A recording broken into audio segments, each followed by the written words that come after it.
And we're starting. 1, 2, 3. We are here. Now? So you and I don't know each other, but we are internet enemies, I guess. Yeah, public enemy number 1. Yeah, but we're not at all. It's not even like that. But well, I don't know, Devon. I watched Mhm. I watched a little bit of your video, and Which one? I couldn't get through it, and not just because of you, but I don't like watching myself. That makes sense. With live commentary. That was so I only saw the first maybe 5 minutes of it. So I'm not positive what your like main points. Well, we can go over some of the stuff, but if you listen to the whole thing, you'll see the evolution of my opinion of you. And by the end, I'm like, yeah, this girl is harmless and cool. See, that's what Alf said. He was like, get to the end, it's not that bad. But I maybe tomorrow. Yeah, it's a hot mess, and it's a lot to take in. It's also weird if you're new to the internet. There's a weird sinking feeling in your stomach when people are talking about you that you don't know, and it's negative. Yeah, I'm sure you're familiar with that. Exactly. Well, yeah. I mean, let's let it be known. You became aware of me somehow through the algorithm, but also you're a Vouch fan, and so you had your marching orders that I'm Vouch on purpose. I'm pretty sure it's Vosh. Vosh. Yeah, I couldn't give a fuck, but yeah, he is a very troubling individual. In what regards? I mean, appearance, mentality, pomposity, just everything about him really irks me. But we're so appearance focused. I got like my own little fucking appearance rating too. Oh, I can only imagine. I mean, I seriously respect you for being on the internet as a woman, because it is a hostile environment, and that's not a joke. I mean, all the spurgs out there, they're happy to dogpile on women, but they're not a woman online, and it is a fucked up scenario. And so I want to preemptively apologize for everyone giving you shit. No. I mean, for me, I was like, whatever. I have a tiny channel, so on one hand, I'm like, oh fuck, what have I got myself into? But on the other hand, I'm like, oh cool, like I got like 40 new subs. That's tight. I'm okay with that. So you want new subs? You're in this. You said earlier, if no one was watching, you wouldn't do anything online. Yeah, I wouldn't be uploading videos if no one was, So what kind of content do you want to make? Because you did a reaction video to me, and I haven't seen any of your other videos. What other stuff? Oh, it's just random. It's like really, I don't have like a specific, like I'm not trying to like create a fucking brand or something. It's just random videos like I edit on my phone of just topics that I'm interested in. Okay, give me a few.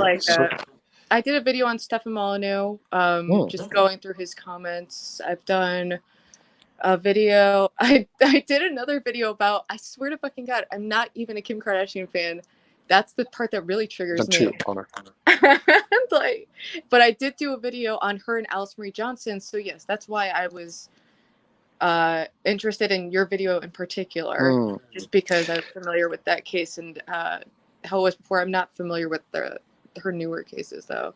Yeah, and that's my point. For like, I didn't research that case that much. I just read the Wikipedia on that woman, and I thought it was interesting the gap between how it was being presented. Like she was just a very low level first time, but she was actually quite seriously involved in a drug ring. Yeah, and so I was just calling a little bullshit on that. But my issue was not really with her; it was with all the other people that came after her. Mm-hmm. The thing I'm having, do you really think that Kim Kardashian's just out there like wanting to like get violent people out of jail? Yeah, she is. I mean, but like, whether she wants to or not, she is. So it's either she's stupid or she's evil, but it's one of the two. Or I mean, a lot of people are falsely in prison. We have a very like wonky criminal justice system. So for me, it's more likely. I just feel like there's probably a bit more to these cases than, Kim Kardashian just likes the bleeps. Well, she does like the bleeps, and it's very noteworthy that she's only focusing on getting black people out of jail. Wouldn't you say that's an interesting observation? Well, I mean, they are like a very large segment of people who are incarcerated. So statistically, it's not that. I think it's actually around 50-50 whites and blacks. I just read that stat the other day. Oh, yeah, that's. Well, I think it's 50-50. I guess it's just more than like their general population. They're like overrepresented in like comparison to their population. Of course they are, but there's a reason for that, which would probably be a point of Bring it disagreement on. with us. Bring it on. But Are you a race realist? Are you? no, the title is a slur and it's meaningless to me. But Really? I'm realistic about race. I mean, if you're asking me, do I believe race is a legitimate concept? The answer is yes. And I mean, this is such an interesting thing when people say race is a social construct. We shouldn't even have it as a notion. And the blacks and the Hispanics and the Asians are like, no, we want race. Like race means something to us. Please don't strip us of our identity. So it's only white guilted white people who freak on the concept of race. I don't think I agree with you on that. And also the thing, my perception of people who are race realists is it's like obviously there's phenotypical differences between the races that you can observe based on their recent like geographic ancestry, and obviously there's gonna be a difference in what people are good at, and there can be differences in populations. That's possible, but what I don't see the data backing is the idea that it's like super useful to group people together based on like their external characteristics, and then to publicly state that they have like an intrinsically less intelligence, or What do you mean publicly state they have less intelligence? I mean, these numbers are what the numbers are, but I don't really group people like that. It's just a way of talking about a trend. So within a group of people, but it is arbitrary. I mean, we could talk about people of California. How are their SAT scores compared to people of Nevada? It's just as random. Or you can look at things through race because there are patterns that play out over and over again. And to be ignorant to that, it seems like a real wasted opportunity. It seems like willful blindness. I mean, I'm sure, like, I can admit that there's a lot of people on the left who are willing to have a difficult conversation.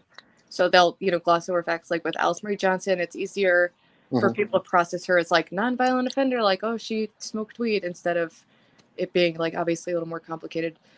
Yeah. But the thing about, well, it's like obviously as a progressive, I believe that like obviously there are disparities, that exists objectively. It's just I disagree with, the cause and the solution. I don't think it's Well, which disparities are you concerned about? Because there's a bunch of them that are kind of random. It seems people are mostly, it's like whenever people are talking about this, they're talking about like race and IQ and like race and like it's almost always discussed in regard to Black people, Yeah, but let's look at that, because that tells us a lot, that that's the one difference that they care about. And they care about that because it doesn't reflect well on the bleep race. And so they are hurt by that. They're emotionally a little bit distraught over that fact. And the writing is on the walls.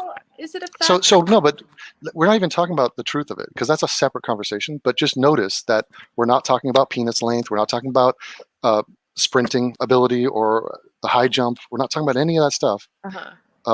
Life expectancy, nothing like that.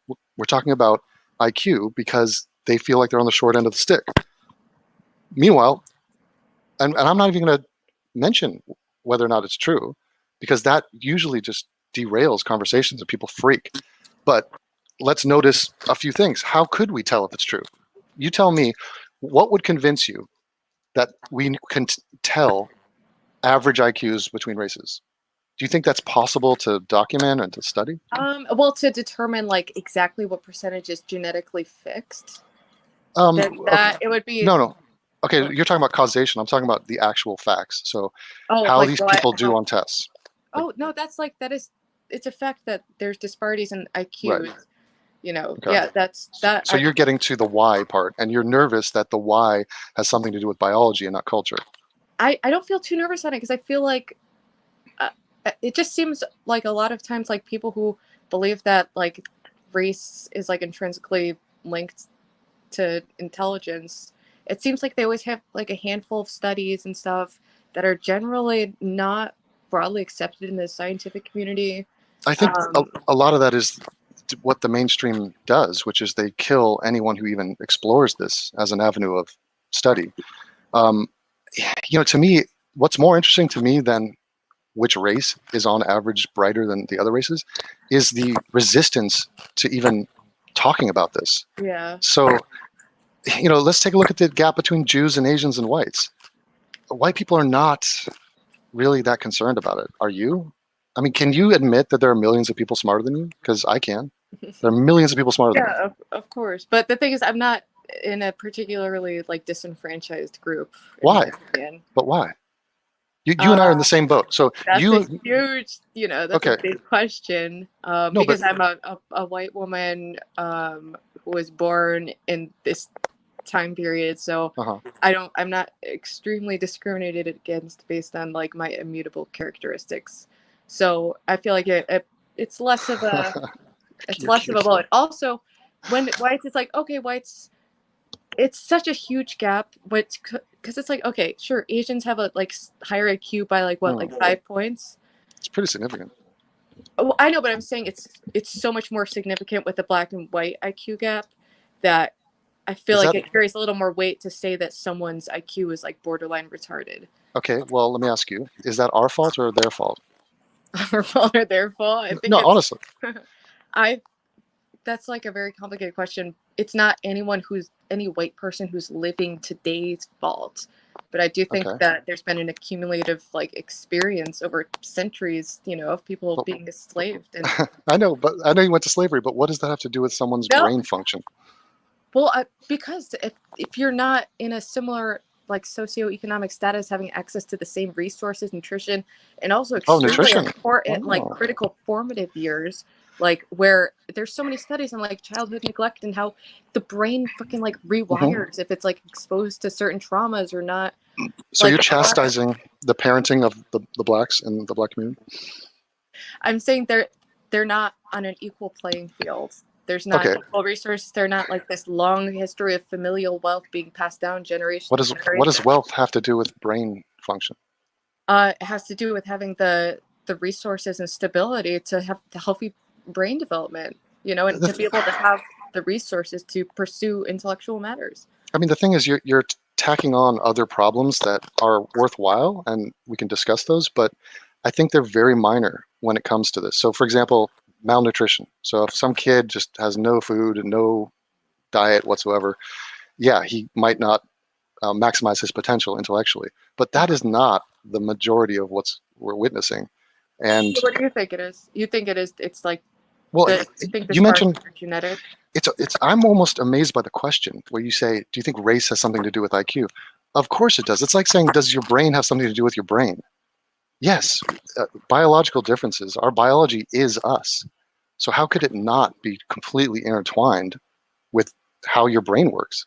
It's more about how the races are like, like I know you don't get triggered if I say social construct, but it is a social construct that was created before we like mapped the human genome or had like these huge jumps in progress in genetics. And I feel like the way that the things we're learning, they don't fit into these categories. Like when you talk about black, it's like, I'm sure and heard a million times that like Africa is an extremely genetically diverse place. So it's like, I do think, and also if you go back like 2,000 years, we all have like a common ancestor. So it's like, I get that. You can say like the races split off however long ago initially, but there's been so much like intermixing and stuff. Correct. Since then. It's just a really a sloppy category. It is a general way, but we're talking about billions of people, so we have to generalize. And I mean, is that the best and most useful way to generalize? I think pattern recognition is quite useful. I think if we just put our blinders on and just focus on like one little microcosm of a situation at a time, I don't think we ever actually learn things or understand the world. And so you talked about race mixing, where you say it's not clear cut, like this race is that group of people and this race is that group, and it changes over time, and I acknowledge that. But did you know, or are you aware that blacks who have intermixed with whites tend to have higher IQs? So I mean, there's a multitude. I mean, I'm sure you're familiar with all the arguments I'm going to give you, so now is the point where I say like, oh, well, there's colorism in the black community, and like someone is half white, then they're like half. I love it. Like, you are fully versed in the regressive universe, and I like that. I mean, but colorism is. So I've had these arguments so many times, and it's like I just don't. it just seems so like, Okay, but I believe that you're genuine. I believe that you genuinely believe that. I hope you believe I'm being genuine and not just okay, like doing mental gymnastics to like but avoid a harsh truth. I know that's no, what most people think. I understand But, that you tend to pivot and bring up other tangential topics like wealth well, inequality or to me, colorism, which but okay. that's to me is the reason why there is the disparity. So it's like very relevant. You think poor So, people cannot perform well? Actually, there are some genius chess players who are homeless. I've seen this phenomenon happen a lot, where you'll get, and often people of color, in New York in the parks, and they'll hustle you. They'll take your money. uh, But if you look at the top 100 chess players, there's not one who are black. I think there's 2 black grandmasters out of thousands in the world, and that's just one example. But let me take a couple steps back because I think you're kind of misunderstanding me and who I am. I haven't talked about race like this in 2 years. Like, this is not a topic that interests me because you would think that if someone comes in and goes, "Hey, whites have a higher IQ than black," like, what is this, a dick measuring contest? Like, even if that's true that whites have a higher IQ on average, that doesn't mean my IQ is higher. And it's still the case that millions of people are smarter than me. mhm. So if you, me, and a black guy sit down, we can all agree there's millions of people that are smarter than us, and we are smarter than millions of people. Okay, great. Now that we got that out of the way, let's measure our dicks, measure our bank accounts, and how about we talk and be friends and like do something useful instead of this emotional battle? I mean, you say that, but when I watch your videos, it doesn't seem like you're taking an approach that would lead to like more unity or understanding. I, Because like I think it does actually. I think I'm really, addressing, yeah, I think I'm addressing the dishonesty, and what I find it to be is patronism. I don't think you are respecting black people by making excuses for them, hmm especially when it comes to crime, things like that, just ghastly things. I would hold people accountable for that. So in my community, and I don't think my community is the white community. I mean, right now I'm in Rio de Janeiro. I'm like the only white guy down here. yeah. Um, but I just find that people have a psychological meltdown on the issue of race. Are you hearing popping? Is that on your end or mine? I didn't notice that. No, Okay, be anything. I don't know. I'm not sure. But like, I want racial unity. I want people to stop obsessing about race. I want the far left, which is where you're from, to cease to let go of it, just to stop, to see through the bullshit. But Hold on. Are you? I'm just trying to see if that's on my end or yours. oh, um, Okay, it is your end. Is your is mic? it? Are you like Oh, rubbing maybe up I was against something? like touching the microphone. Yeah, More. you're touching the mic. There you go. Is it better now? Yeah, that doesn't exist anymore. Oh, Thank you. okay, yeah. It's just being. So let me speak your language and speak to the regressive mind. I love black people. Some of my favorite. Well, I've dated them. Had long-term relationships with one of them. My family comes from South Africa. My father, my uncle, my grandfather dedicated their lives to African music. I've visited Africa multiple times. Some of my favorite sports heroes, Kobe Bryant. I'm devastated that he's gone. I love Denzel Washington. Love me some Morgan Freeman. Love just a whole assortment. There's incredible black people down here in Brazil. Um, they are fantastic in the arts, in the sciences. And Neil deGrasse Tyson. Just there's countless examples of black excellence all around the world that I'm happy for. I love their swagger. I love their contributions to the country. But there are things I don't like about them too, and I'm not going to shy away from that. Their criminal element is absolutely outlandishly disproportionate to what it should be. It's totally unacceptable. And I've What lived do you in think multiple. causes that? Do you think it's like the Well, testosterone, the that's IQ, a the very like valid. warrior gene? What's up? Can you hear me?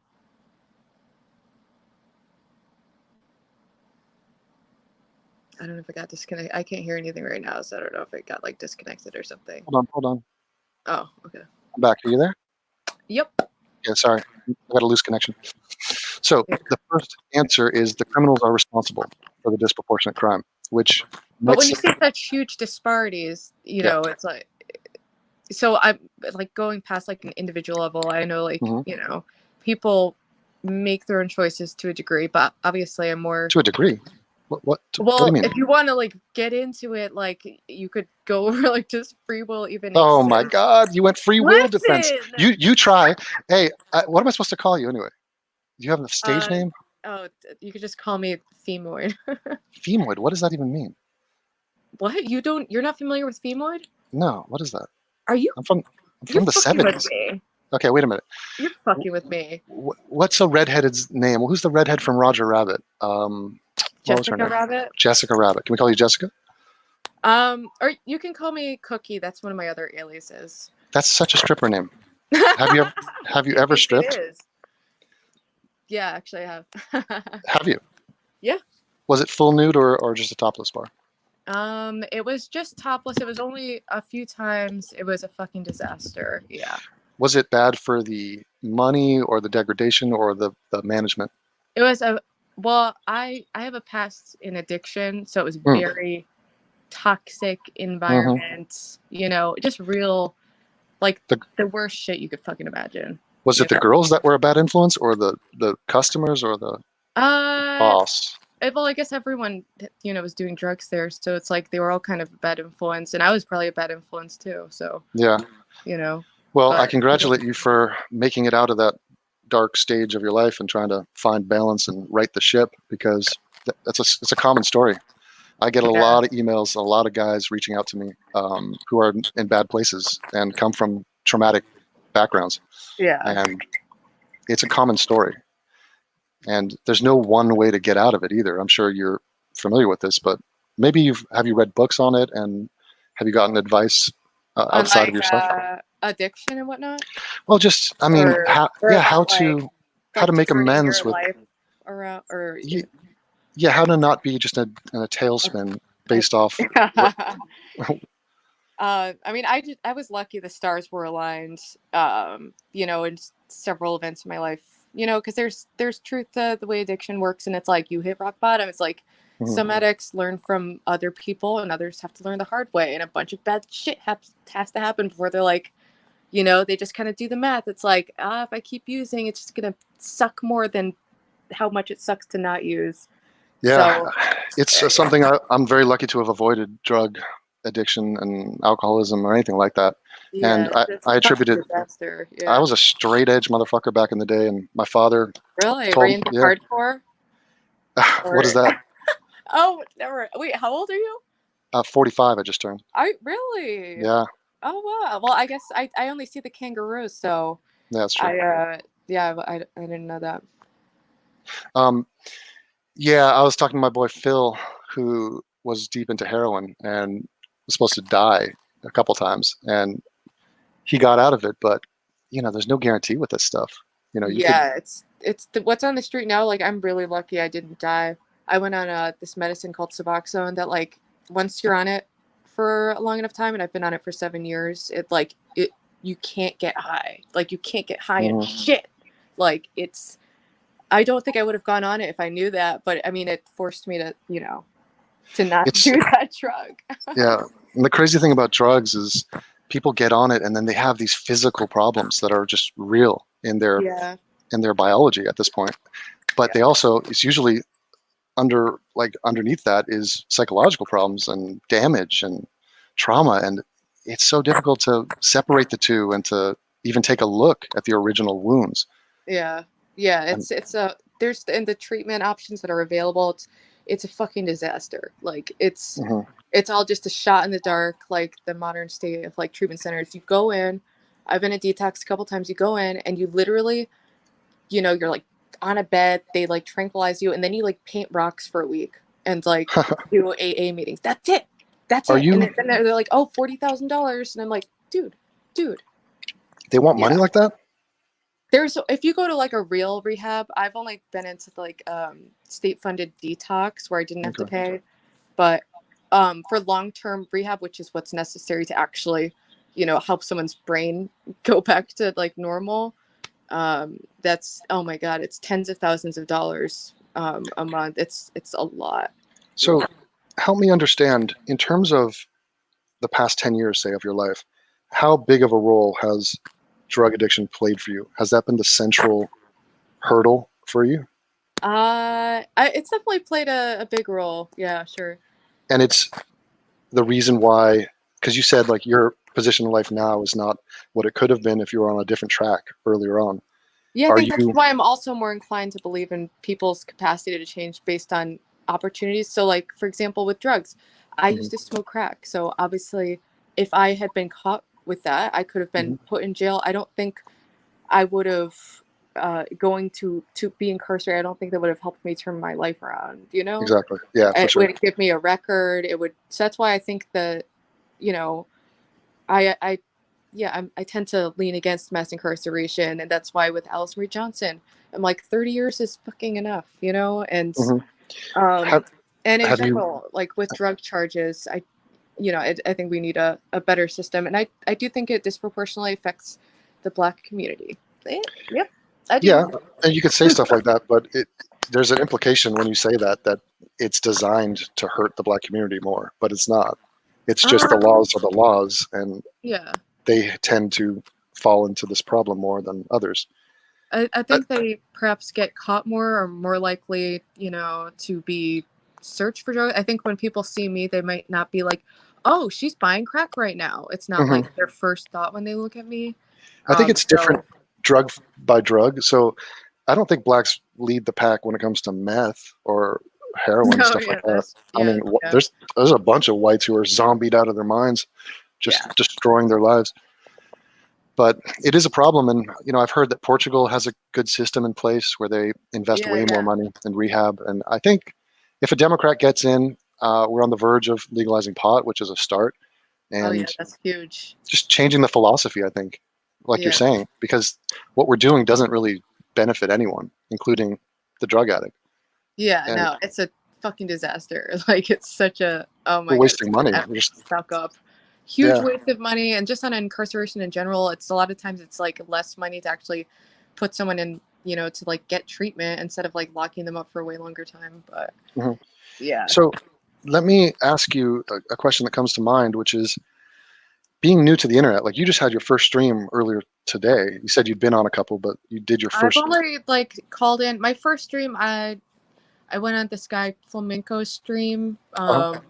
just because he's like someone who's more on the right, and I left a comment on one of his videos, and he was like, would you like to come on? So that was like my first one. And then today, someone else had invited me to do something. And then I spent like 3 hours trying to figure out how to stream on YouTube. Yeah, yeah, it's difficult, but I find it interesting. You're almost like a person that it was in a lost tribe in the Amazon, and you've just discovered the internet, and you are refreshingly not anonymous. Well, you are anonymous, but you are revealing things about yourself in a very honest fashion that you don't see a lot online. Most people are very cryptic. They keep things close to the chest. Oh, What yeah. is what is it about you that you feel like an open book where you're willing to reveal deeply personal things about your life to strangers? Yeah, I know. It's probably like a really bad idea. I'm doing this like fun combo of like Mhm. revealing like personal details that can easily be used against me, and then also like going up against like the most controversial people on the internet. Oh, But really? well, I mean, with like Stefan Molyneux, and yeah, you're a little controversial. No, Yeah. but I'm not. Only in your mind or world would I be controversial. So I'm not, and none of my positions are even daring at all. It's just I believe in facts. Like I'm a But college you don't think graduate, and you're controversial, no, not at all.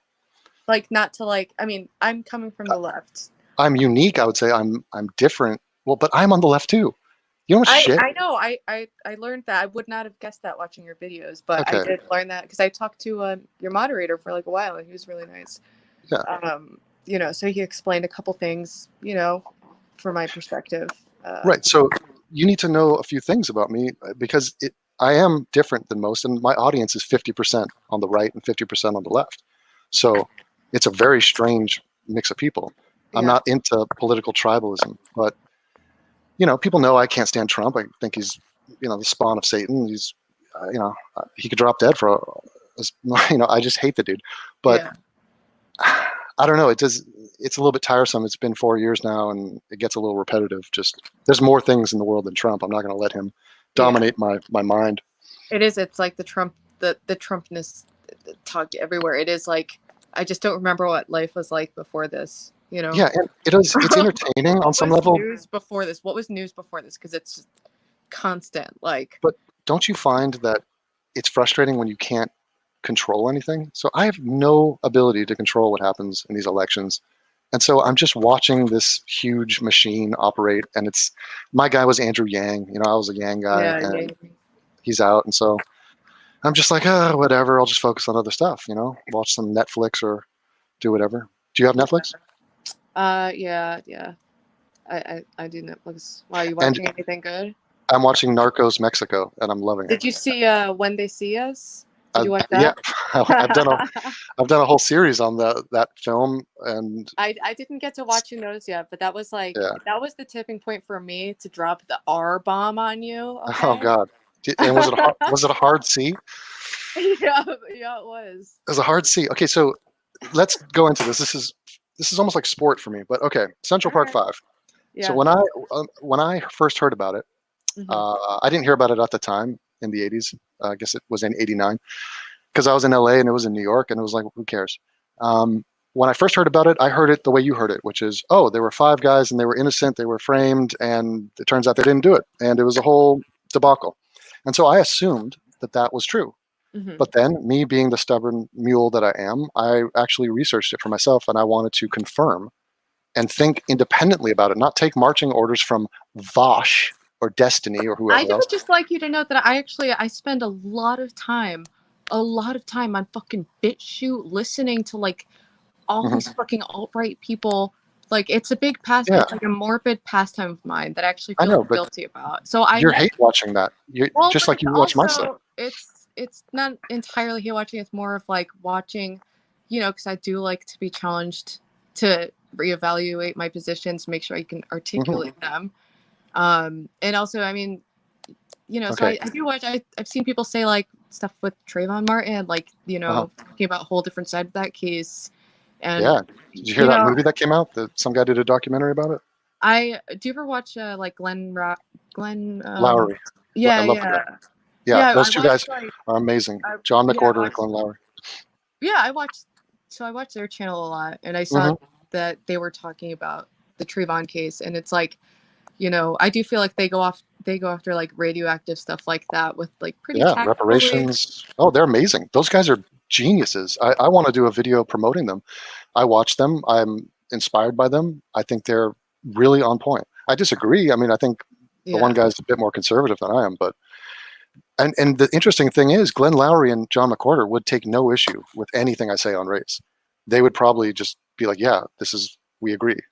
I don't think they're down with the genetic part though. I from what I can gather, they seem to think it's more of like the cultural, like the black community just needs to like pick themselves up by the bootstraps kind of perspective.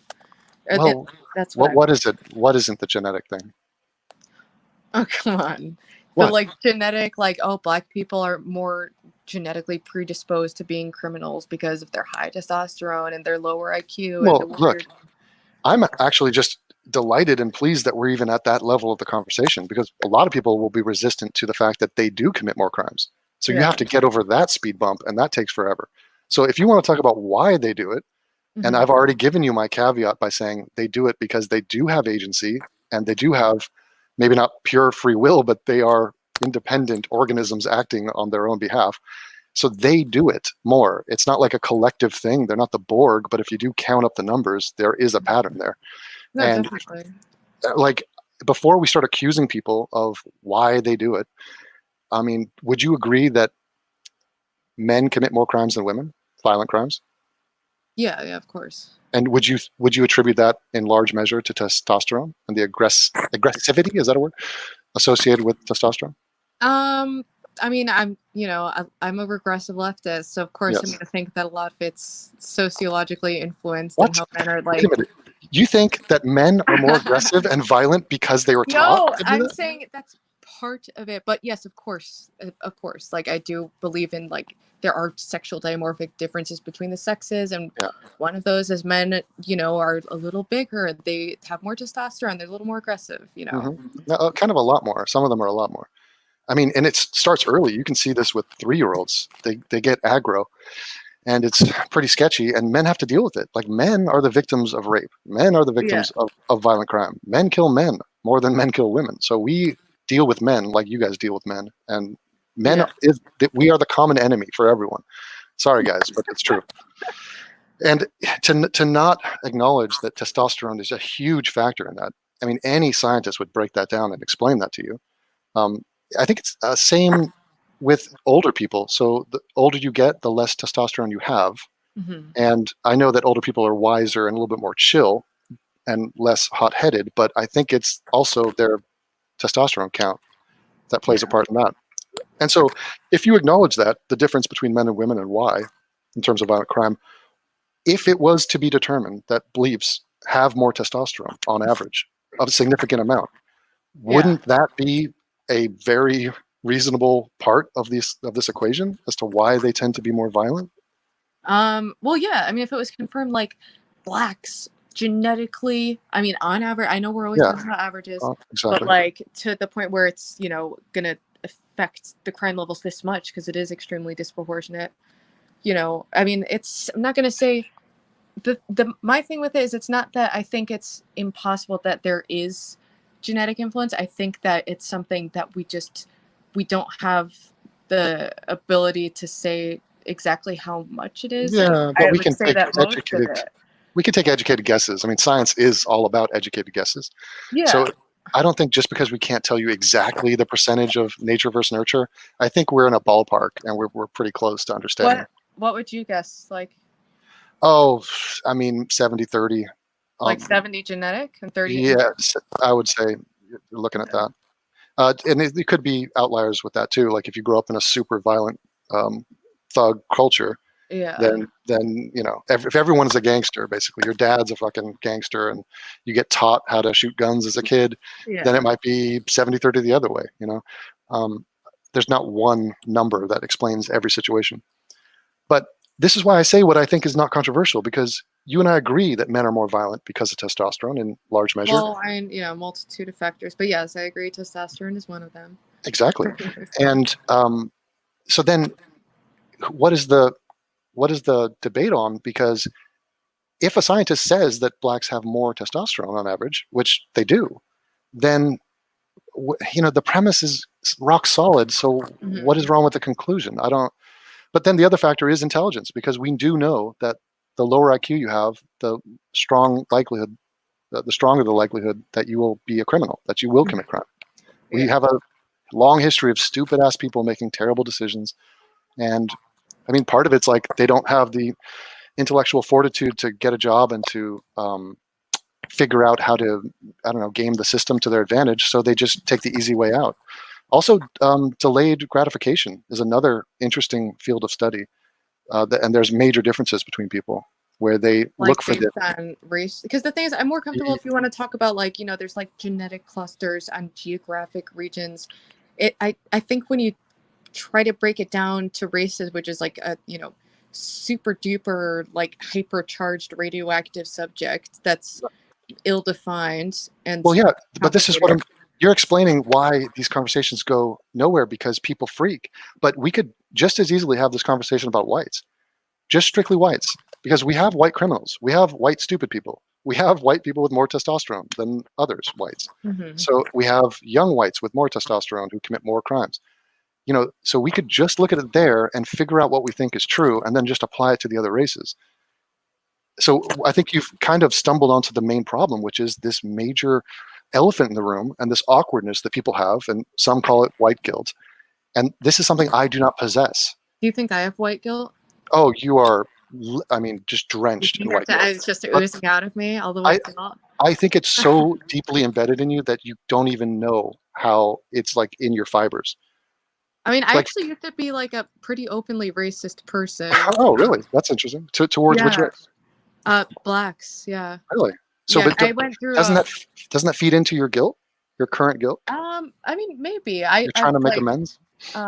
Yeah. When I was younger, I don't know if you're familiar with like Skinhead Oi. Like, there's like a segment of like the punk community that's more extreme right wing. There's a lot of like Nazi bands. Oh yeah. And at the time, I was going to majority black school. I was being bullied a lot. So for me, I understand how people can come to those conclusions, you know. And for me, in my younger mindset, obviously intuitively, I'd be like, oh yeah, I don't like the bleeps, like, you Right. know, Oh, like, this is like the but story of do you know Howard Stern, the radio host? yeah. He went to a black school. He got bullied, and yeah, that's going to shape your opinion about at least those bleeps. And there's a huge trend of bullies in schools and white girls getting picked on. You should go check out the book "White Girl Bleeds a Lot." Oh, I know. Is that the Colin Flaherty guy? Yeah, exactly. I'm Yeah. going to I interview that told guy. you, I'm all up in this shit. Yeah, you are. So how and why did you go from having this animus towards black people at large due to your personal experience to then switching and feeling that you owe them a favor or that you have to self-flagellate? No, I don't. That's not how I feel about the situation. It's more so just like on a factual basis, I really do think that it's like the school I went to, you know, at the time lived in a very impoverished city. Mhm. You know, these kids, Cleveland. the way I look at it is they never had a chance, you know, like it was such a, Mhm. the school was a fucking disaster. Like it was chaos. Like the teachers would be in tears by the end of the class. It was like, you I know, know and it. so it was Yeah. like, but so at the time, you know, I took that at face value of like, yeah, you know, I was fucking racist. But as I got older, read more, you know, you could, you know, one might say, oh, I got indoctrinated, but Okay. Let me. the more I looked into it, the more I was compelled, and the more you look at the scientific data, Mhm. I feel like it tends to lean more towards my viewpoint. You know, that's the thing. And it's like, you could say like there's a cover up, but people say that about climate change. They say that about vaccines. And I Well, would say it's plausible that like people wouldn't want to talk about it. That's plausible to me. But Mhm. so far as a mass cover up to the extent where like, I don't know, I'm just not. Well, I'm very interested in how you're defining racism in that context because, look, a general overview, everyone has a different definition, but to have a negative feeling towards a race of people or to judge them by their skin and to frown upon them, to have a dark outlook on them as a people, Mhm. and to do that in an unjustified way. But what you are saying is that you were beaten up and bullied and mistreated by many blacks. So it's not racist for you to think negatively about those people in particular, is it? Well, not in like them in particular, but then I projected that Okay. onto an enormous population, and you know, and I've had many Right. positive experiences. I live in a city that's very diverse and like very diverse neighborhoods, and I very rarely have issues. But So for isn't me, like as I had more life experience and learned Mhm. more, you know, just looking at things through historical context of how, you know, and blacks have come a long way. And I feel like 100 years ago, people would have said like that blacks genetically can't fucking read, or they are genetically what? It's true. People have Yes, always but what are you worried about used 100 years ago?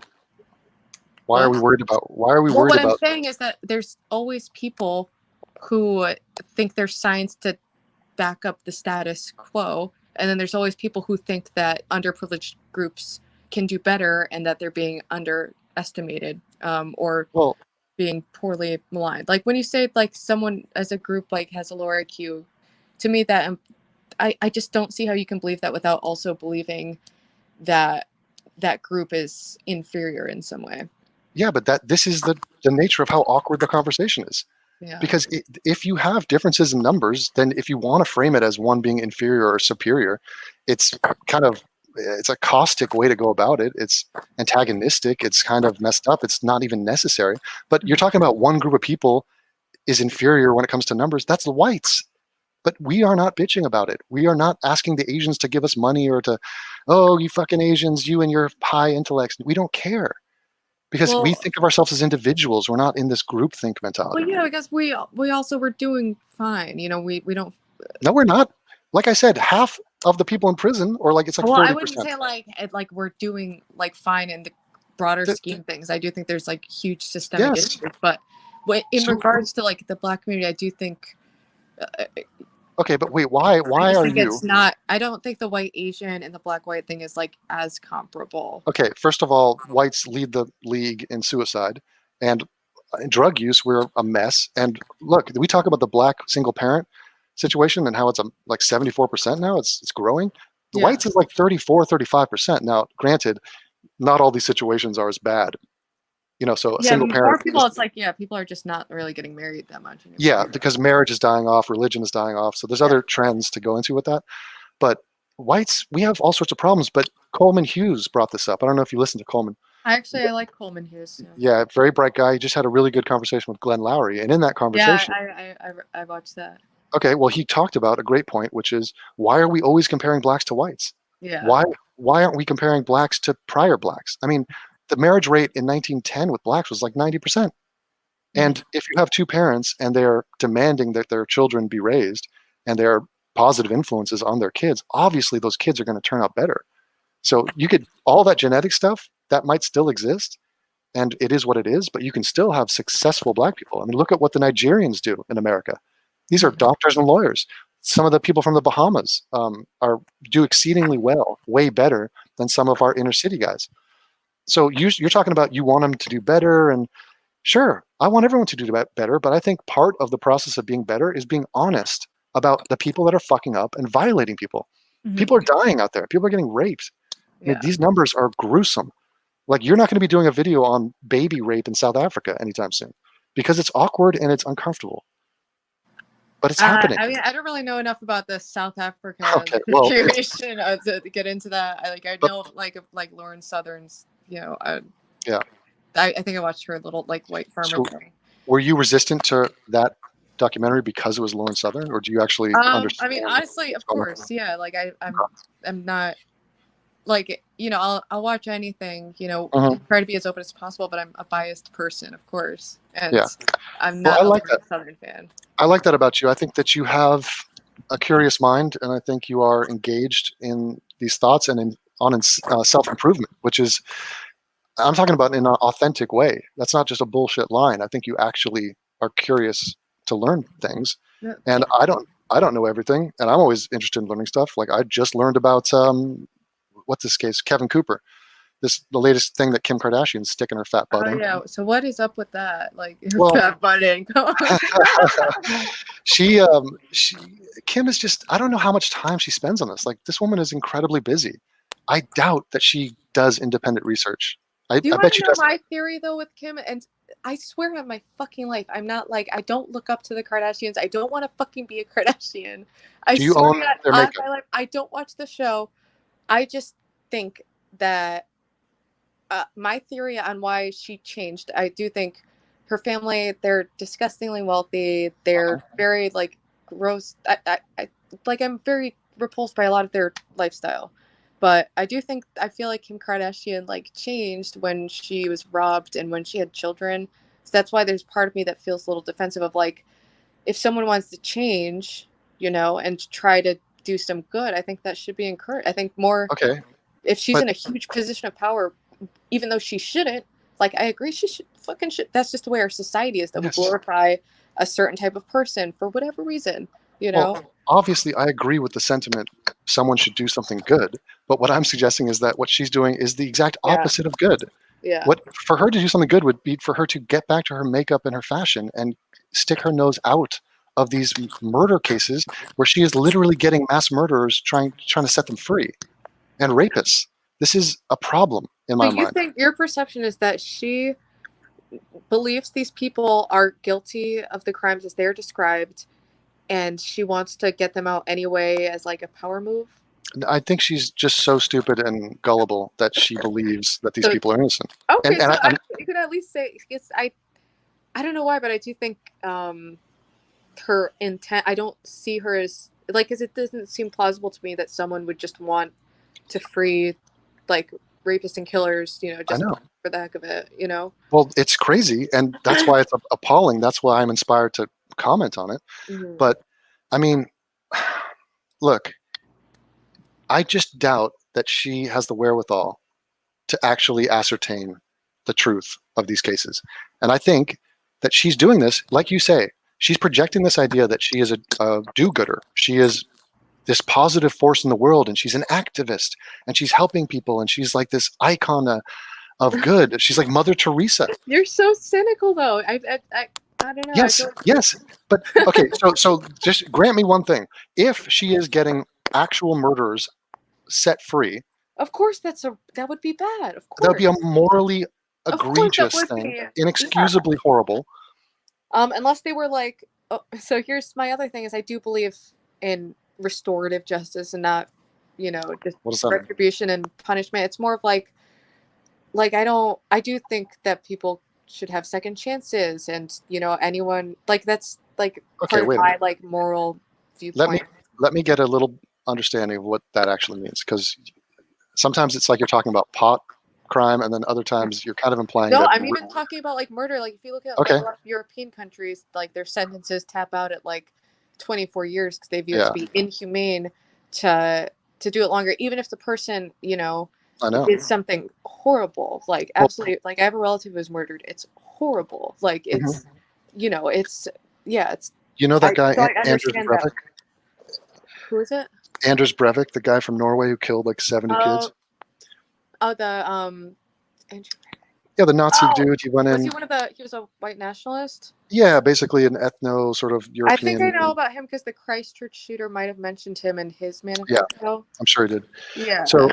So that guy is doing like 20 something years, but I think there's a way that he's never going to get out, because I mean, look, these laws are made not with the intent of judging a dude killing 75 people.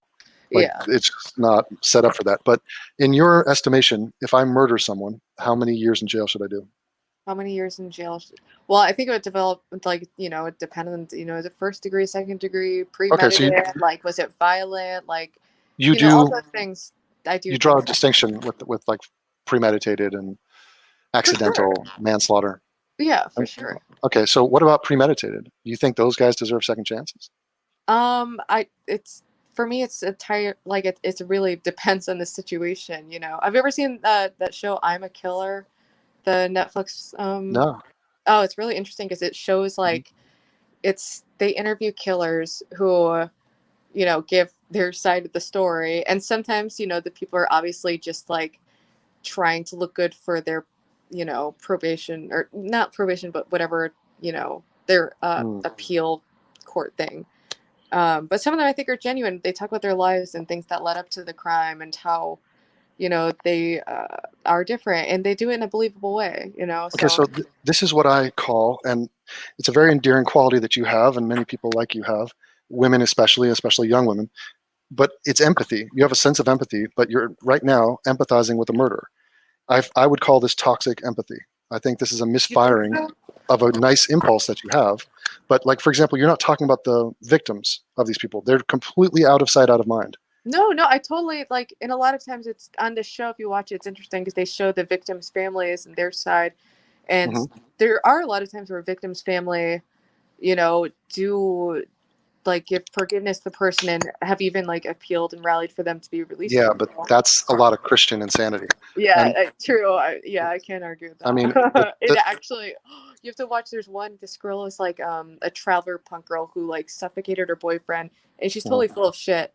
But the boyfriend, his parents are fucking lunatics who it seems like they didn't care about the son's death, and they're using this to like promote their church. So they like are all like buddy with this girl, like talk to her, they sing with her, they pray with her, like it's so disgustingly bizarre. It is. Well, remember Dylan Roof? He had a court hearing or whatever, and the family members of the victims of Dylan Roof came out and forgived him, one after the other. They were all Christian. Oh, yeah. I remember that. And it was just so weird and so empty and so just. I agree.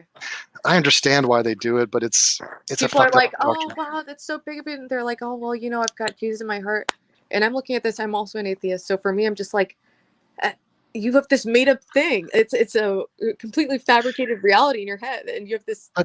It's sad. There's a power to it. Because anger is a toxic force for yourself. Sitting and existing with anger. Religious for that purpose, so that I could, just have forgive access everybody. to that, like, that delusion. Because, for example, even in our scenario, like I've met you I've known you for a day, and I get a link. Some guy's like, "Hey, there's this girl talking shit about you." I'm like, I know. okay. Plus did that. He was like one of my fans, and he was like, "Oh, I'm going straight to." Right, but it's like, spot. I listen to you, and I'm charmed by you. I don't see you as vicious or malevolent in any way, and it's like harmless. But I could have taken offense. I could have been like, "Oh, call me a racist. Oh my God, wow, I'm super angry. I'm gonna." Your video was not the most flattering to me. Yeah, that you saw only the first 5 minutes and then you bailed out. Oh, but come on. Well, yes, I'll try to watch the rest of you're insulting me. You're going. You're a psychopath. You're a fucking idiot. You have a small brain. What am I supposed to do? I'm sorry, but that was like my honest I perception. know. If you look at a woman reuniting with her family and you're like, this big fat bleep, like, and she's guilty in jail. What does it have I'm to do with sorry, anything? Devon. I'm happy for her family. Fucking psychopathic to me. What is wrong? Wait a minute. So I'm supposed to sit there and comment? I'm going to buy into the propaganda of, oh, look at this reunion of this criminal and her family. That's not the point. That's not the point. Like, you can't see past. It's like she did 30 years in jail. no. You're strawmanning me, because I would have had the exact same opinion, like without. It doesn't matter the race of the person or her weight. It doesn't matter. It's the point. Well, you listen. You said it. You said the big fat black woman. Yes, but I make fun of white people all the time. I mean, I have no problem, going across the board. But let's get to the Central Park Five, because you brought those guys up, and that pushed me over that, because I've only ever, I truly believe that it, false confessions happen. And okay, but wait a minute. That's a logical fallacy. You said it again. It does happen factually. It's happened many times. You said Kim Kardashian is doing something good, and I go, what? Why do you think that? And you go, well, there are some innocent people in jail, and therefore I think the ones Kim have selected are innocent people. It doesn't connect. If I portray it that way, that's not my feeling on it. It's not that they're all. You just did it again. You just did it with the false confessions. We're talking about something else, because the Central Park Five, that's very different than Kim Kardashian's cases, because I believe Kim Kardashian, at least, I mean, I'm only really familiar with the Alice Marie one, and she's fucking guilty, so I feel confident in saying that, she wasn't a minor drug person. It was a really serious drug thing, Okay, but let me just get this point across to you. And I don't think you've registered it. You said false confessions exist, therefore there was a not therefore they're it was therefore you juxtapose the two things. You go, the Central Park Five are innocent because it is theoretically possible for false confessions to exist. No. How is that not what you said? Rewind. I'm triggered. Dude, okay, listen. No, I don't. Do you have Christmas lights and Valentine's Day shit? I don't think that just anyone who does a false confession, they're innocent because they falsely confessed. No, I don't. That's not my perspective. It's based on a multitude of other factors in the case. If you look, the guy who fucking did it said he did it alone. It was his fucking jizz on her. Okay, wait. Kids are fucking teenagers. You get out of control. So what if they're teenagers? Teenagers kill people all the time and rape people. I'm just saying that. What is that point? What is the point of they are teenagers? Is that they're just statistically way more likely to not understand the gravity of a situation and say false confession just to get out. No. First of all, it was a false confession. All of them were, in a sense, because they were lying. They were lying about their personal involvement, but they were throwing their friends under the bus. I mean, I did an in-depth study on this. So let me just take a step back, and before we argue one point or another. What do you think all those kids, they were just totally guilty, and this is just some absolutely why guilty? Do you think they got a $40 million settlement from the city? Because Mayor de Blasio is a regressive bitch who wanted to get political capital by doing a noble gesture, alleviating his white guilt. The guy's a super far leftist. There's a reason why Bloomberg and people before did not give up the money. There's a reason why the detectives on the case think they're all guilty. The cops, the black cop who arrested them, is like, these motherfuckers are guilty. They shouldn't have gotten a dime. Well, but they are all, they have their own reasons to be invested in, because it would take a lot for them to be like, oh yeah, we fucked up, and these kids spent years in jail, No, that's a long shot. No, these people. So you're just basically saying they have no principles whatsoever, and they just no morality. No. I mean, I'm saying that it's people, even on a subconscious level, can believe things because there's going to be an external, like you say, Mayor de Blasio or whoever, they have white guilt, but on the same, we don't know the driving forces between or why the officers from then are still saying that they're guilty, because they could be manipulated by guilt too, or not guilt. being like the guilt of falsely imprisoning them They for didn't falsely. No, but there's actual reasons. It's not just a gut feeling. It's their testimony, their It was confessions, the evidence. entirely on. So, is there any other evidence? Was there any physical evidence? Any Tons. Yes. Now let me just ask you: against them? Have you seen When They See Us? Is that what we're dealing with here? I no, that's not what we're doing. Wait, have you seen that movie? I've watched. Isn't it? It's a series, right? I've watched. Yes, a series. I watched the first episode. One episode. And I watched. I've watched other documentaries on it. You know. Okay, you saw the Ken Burns documentary on it. The Ken Burns. Yeah. That was a famous movie. That's like the big one. Yeah. Yeah. So, I mean, I don't want to sound like the reason that made me think racist. Okay, is because. How dare you zoom in? Only, and not to guilt you by association or like, you know, because racists say this, that means you're racist.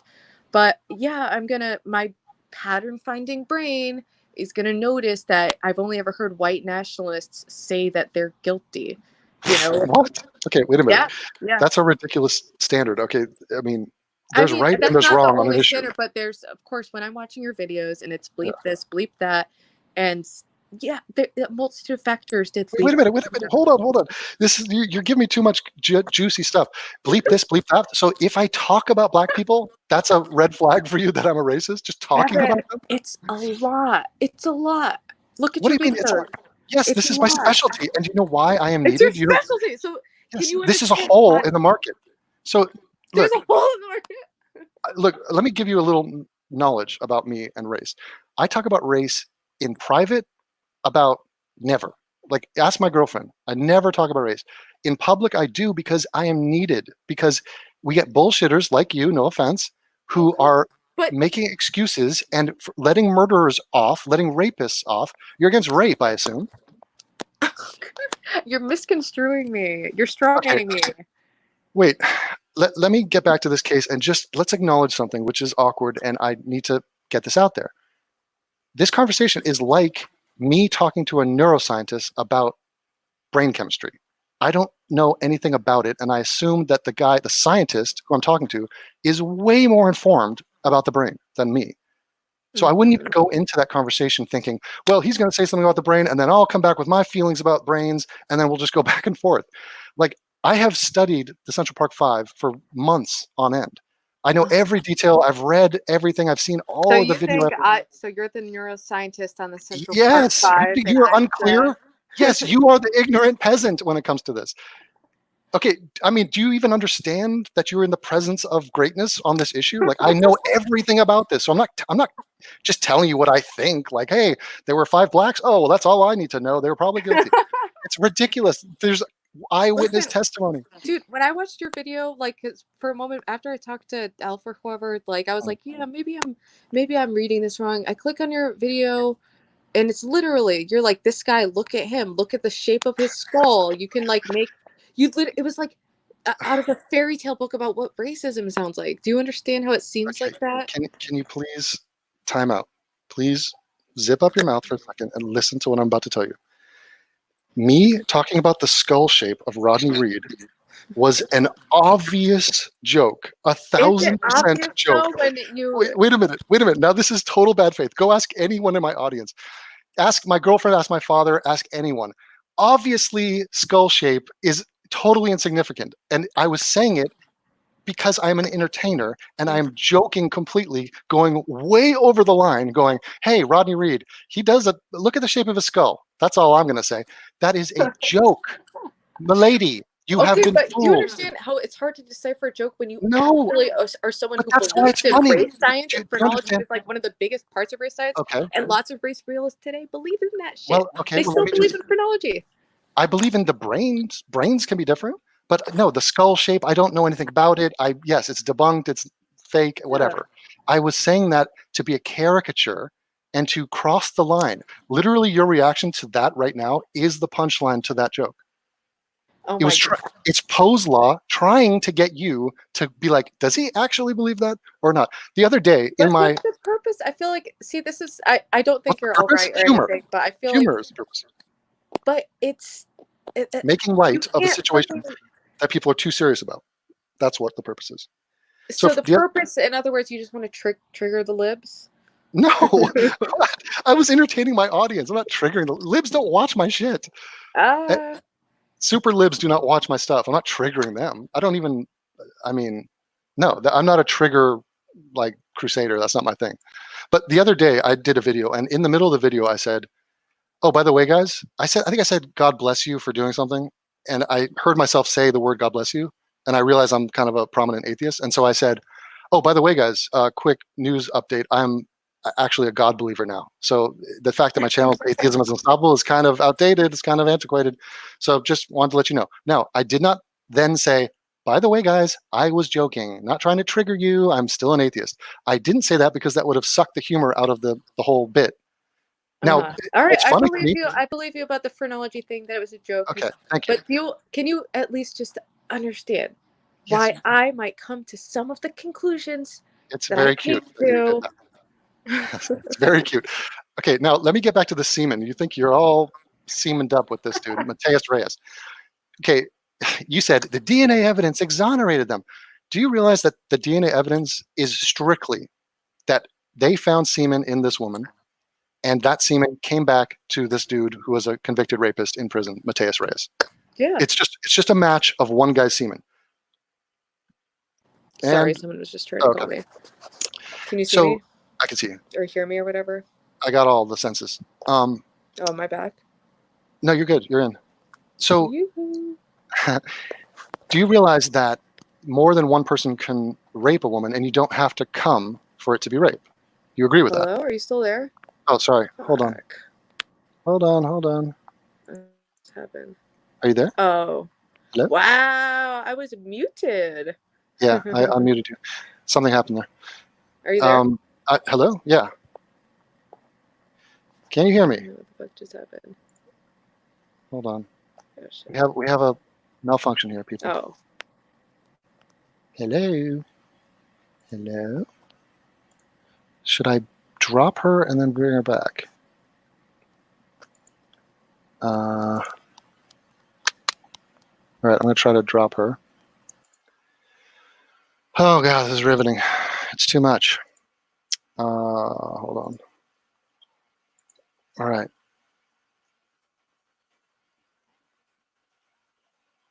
Something happened. I think it was on your end.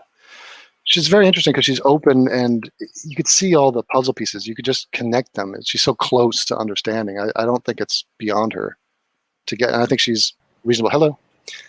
Heyo. Can you hear me? Hello. Check. You? I can hear you. What's going on? Let's turn into boomer madness right now. It's not working. Legit not working.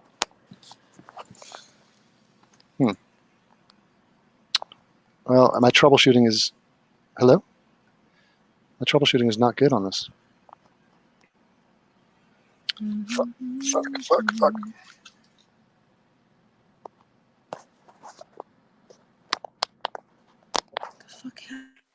Hello. Fucking killed. Hello. Can you hear me? Hello. Hello. Check. All right, guys. Oh, you can hear me? I don't want to put... Dude, I don't fucking know. Yeah. I'm gonna try to leave and come back. Hold on. Yeah, do it, please.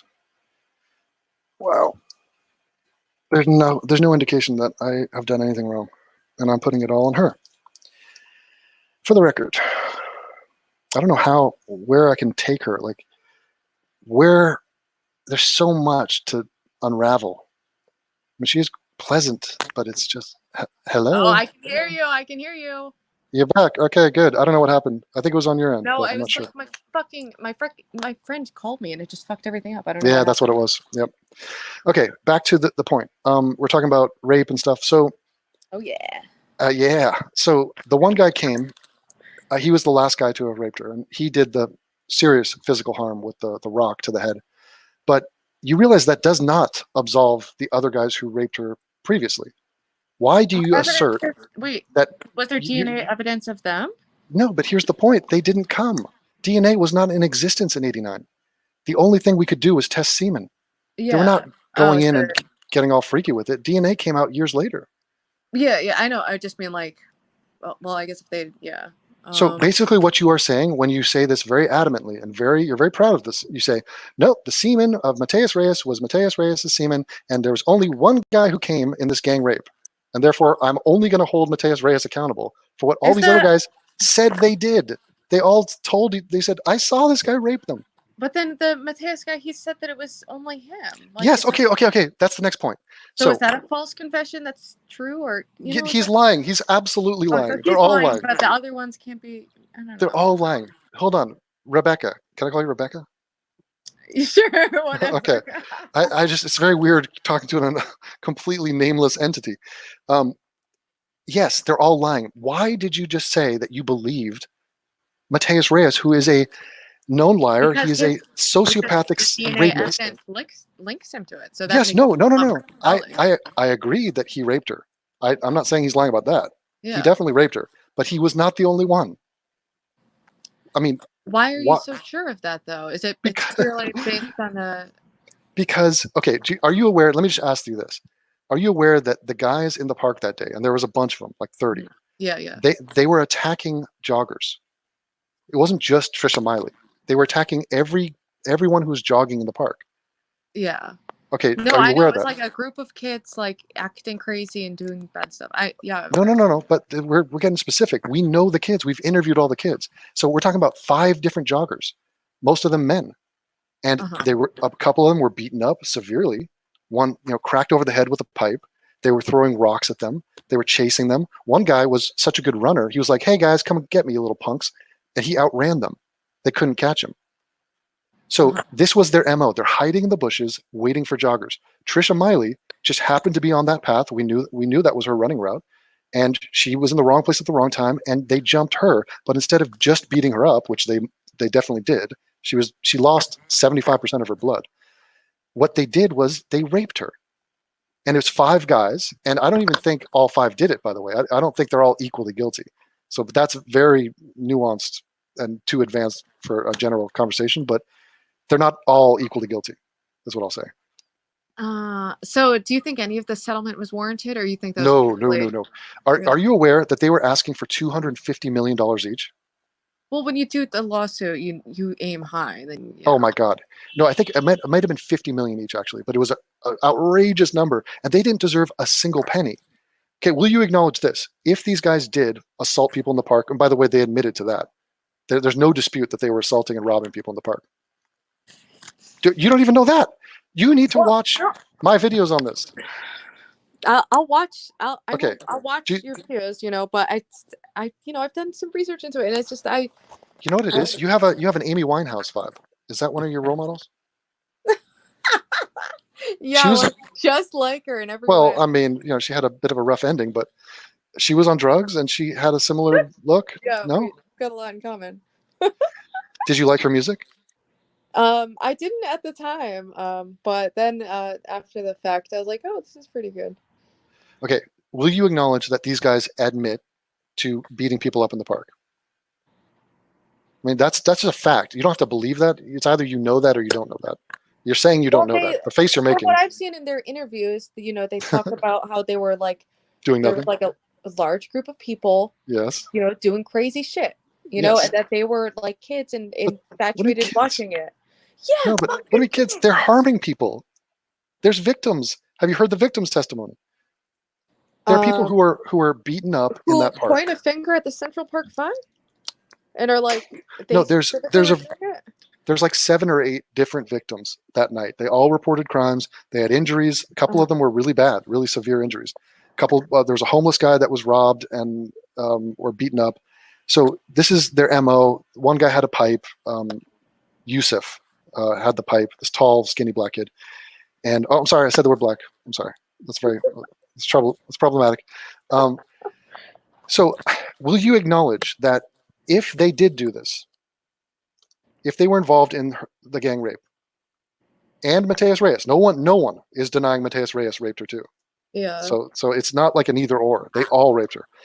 And by the way, I take that back. I don't think every one of the 5 guys raped her. And I will add to that, There's a sixth guy that you don't know about, Steve Lopez. He raped her, in my opinion. And I'm going to be doing that in a future video. He got off scot-free. He pled to a lesser charge, but he was definitely there raping. Two of the Central Park Five guys said he raped her. They said he raped her. They go, Steve Lopez, he got on top of her, he raped her. But he didn't go down for it. He's not even part of the five. So it's a little bit more complicated than, oh, there's racism in the world, and I don't think they did it. Listen, I've been talking to you for like an hour. Can you give me a little more credit than that? I'm not saying you're saying that, but I'm saying there's a general feeling that you come from a world in which... Yeah. No, I know how these narratives play out in the media. I know. I can see that perspective totally. I want you to tell me in your own words what kind of a horror show it would be if we were actively setting these rapists free. If they did it, assume that they did it, and now we're giving them multiple millions of dollars for having beaten up and raped people in a park. Almost yeah, of course. Like if they like beat someone and raped them like halfway to fucking death, like and were hurting people, like yeah, of course that would be bad. Of course. It is bad. This is what happened. This is what happened. That's why people are passionate about it, because it's a total abortion of justice. And people are leveraging white guilt in many nefarious ways. It's just like when you talk about it, seems like a conspiratorial thinking, you know? How? It's like they're guilty. They admitted to it. I mean, it's not even the five. So the five all put themselves at the scene. So each five guys were like, oh, I was there. There was a female jogger. Then what's his name? Kevin dropped her to the ground. Raymond held her arms. They went into great detail. And the videos are online. I could send you a link. You could see them tell you this. Yeah. So go look at the raw footage, the interviews. And you were saying shit in the video. You were like, they had these interviews and their parents weren't there. Their parents were all there. Their parents were there. They're shown in the videos. No, yes. Yes, you are being lied to. No, initially when they were brought in, no, the parents were not there initially. No. What? See, this is a lie that you have been told, and I'm telling you you're wrong. But when they got picked up, their parents were just there. They spontaneously just emerged from the walls. Yes. No, they called the parents because you're not allowed to interview a minor without the parent present. Isn't that like part of the crux of the whole case? No. Yes, this is what they'll say. They say shit. Go talk to people like Ava DuVernay, Oprah Winfrey, people who made that film, the Central Park Five. Do you think they're just lying? Like, do you think they think they're guilty, and so it's just like they're lying? Okay, this is a very small. Why lie? Because they want to get off. They did something terrible. They want their life back, and they want millions of dollars. Because people who support them. Because they have a chip on their shoulder against white people. They think the entire world is racist, even though half the cops in this were cops of color. I mean, it doesn't matter. And they have white guilt, and they want to set black guys free. They want to believe that black guys didn't do it, but they did do it. And by the way, we're hyper-focused on this one rape case in New York. If you want to look at the rape stats of New York and look at the demographics of who's doing it disproportionately, it's incredible. So even if these guys were innocent, which they're not, you still are left with thousands upon thousands of bleep dudes raping chicks, and it's scandalous. So where is our moral compass here? I mean, I'm against that. I'm against rape. I don't like it. Okay, well, let's get back to a very simple point, which is, were the parents present in the room? And the answer is just objectively yes. Go ask the Central... Wait a minute. The Central Park Five don't even dispute this. Now, if you want, you could look at the videos yourself and see they pan over and the parent is sitting there. They go, "Who are you? I'm the parent. My name is the such and such. I live at such and such." They went out of their way to make sure these guys were fed, they had drinks, they were comfortable. They went by the book. This is how they do it.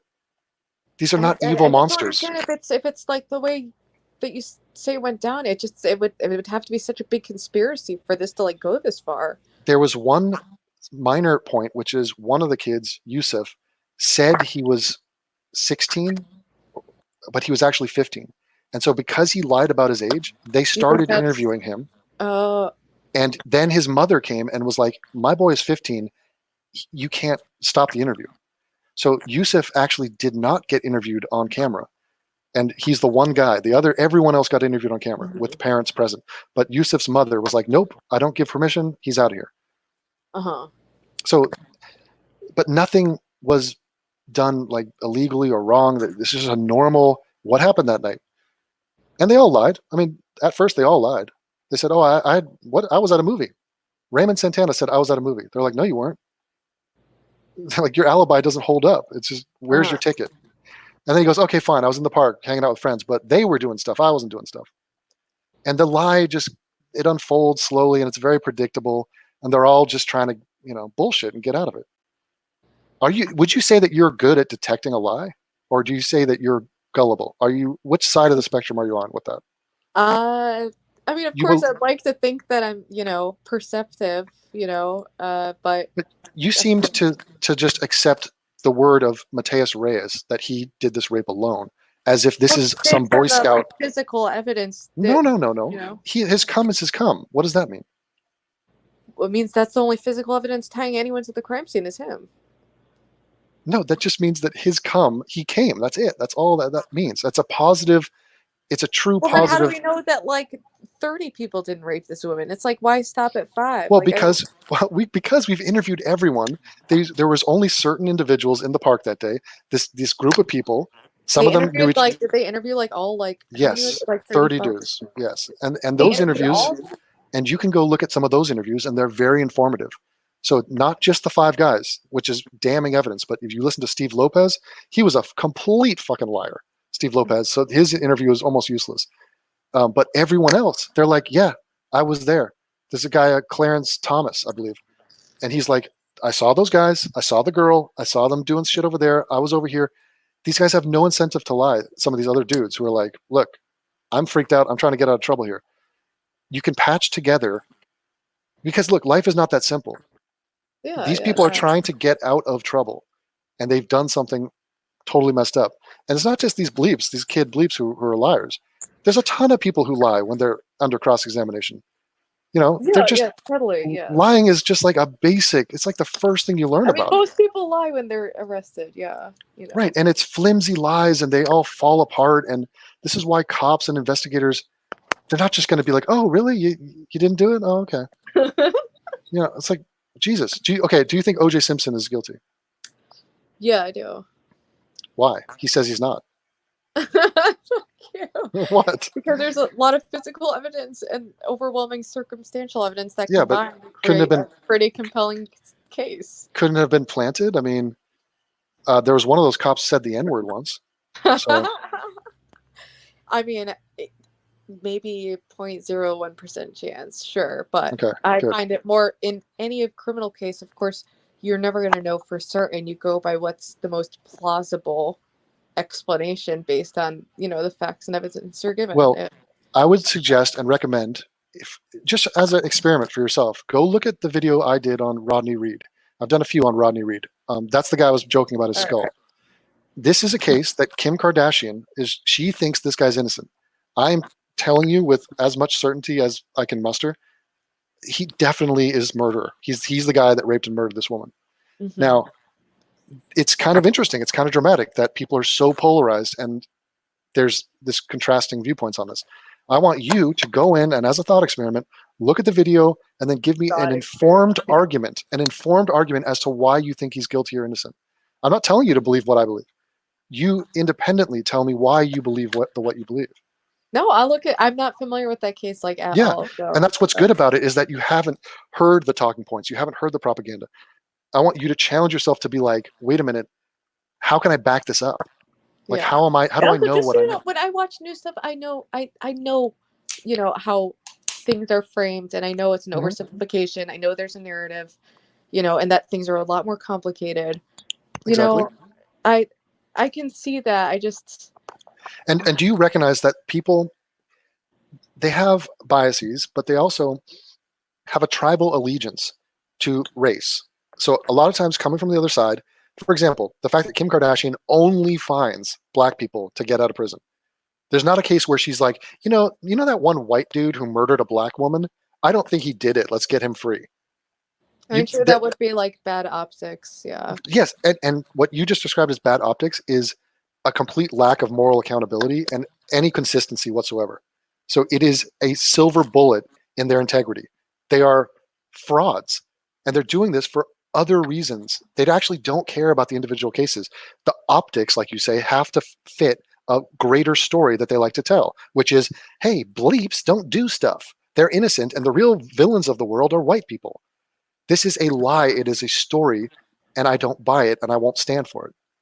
Okay, I mean, I believe that you're being genuine, and that you have your reasons for coming to these conclusions. Yes, and by the way, if the entire world was hell bent on vilifying Korean men and claiming that Korean men are guilty when they're not, or I would make videos about that. It just so happens that the world has freaked out about race, and I happen to be a lighthouse in a sea of insanity when it comes to this topic. I don't care about this, actually. We could talk about a million other things, but it's just, it is a very divisive issue, and it's something that people are massively wrong on, and it's repeating. So it's not just Rodney Reed, it's not just the Central Park Five, it's going to go on and on. In fact, the new video...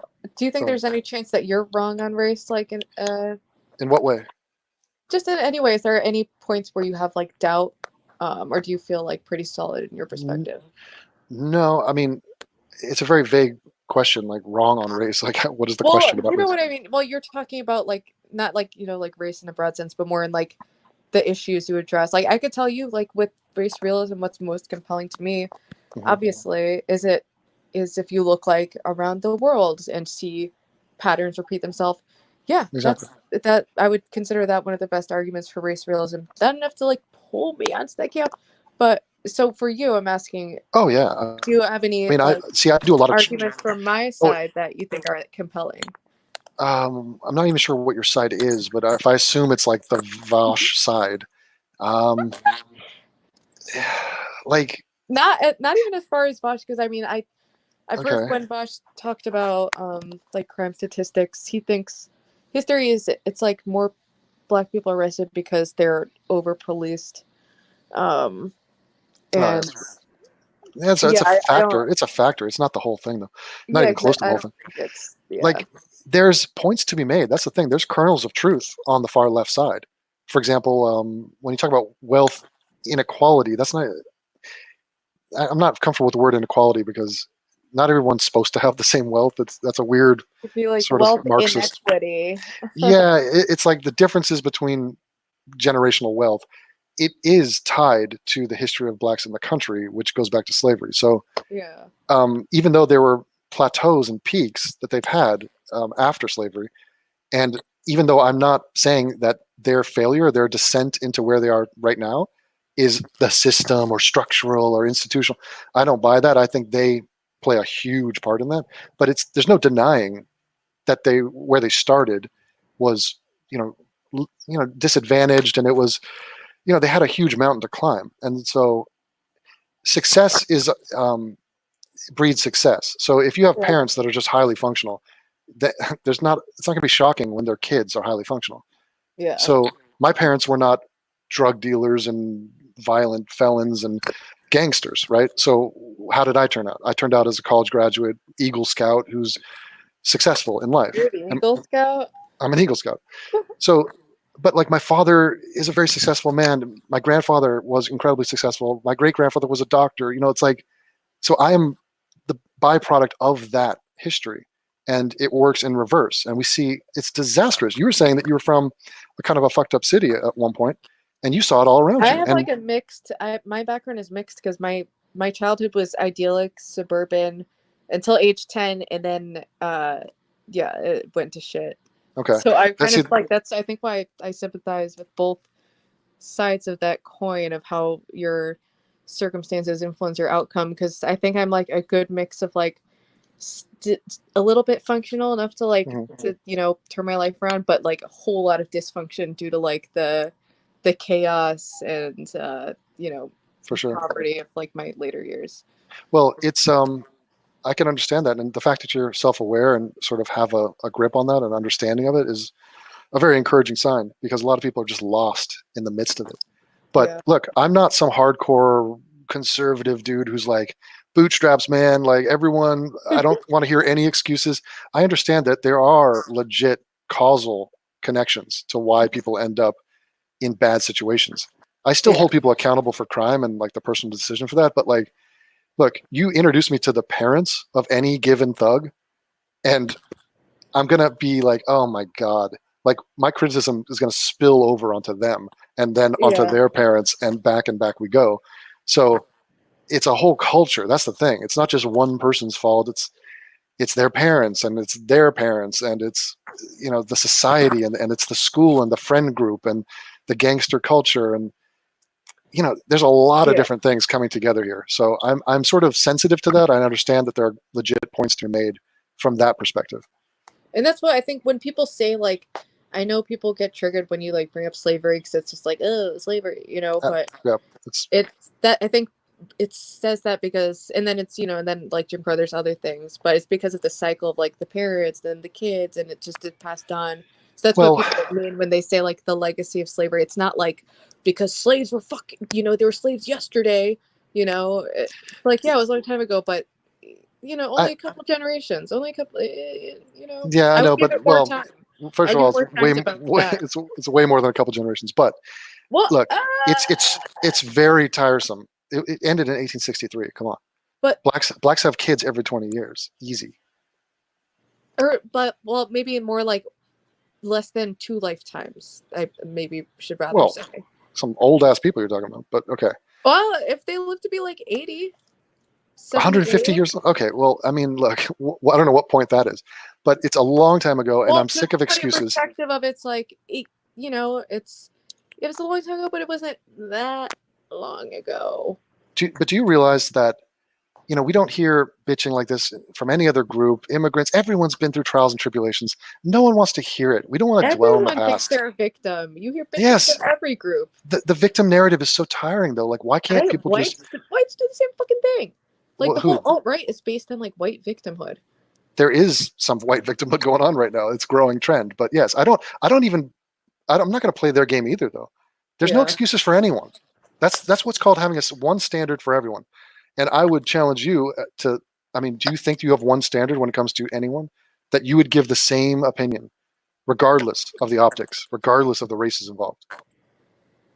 Well, I'm like more of a relativist, contextual, you know, for me, one standard, it doesn't fit all situations. That's troubling to me, to say the least. But like, if the Central Park 545, I'm not going to judge, like, say, like, there's a kid who is like abused their whole life, like starved, and then the kid stole a candy bar, or a rich kid stole a candy bar. I'm not going to judge them the same fucking way. Rachel, listen to me.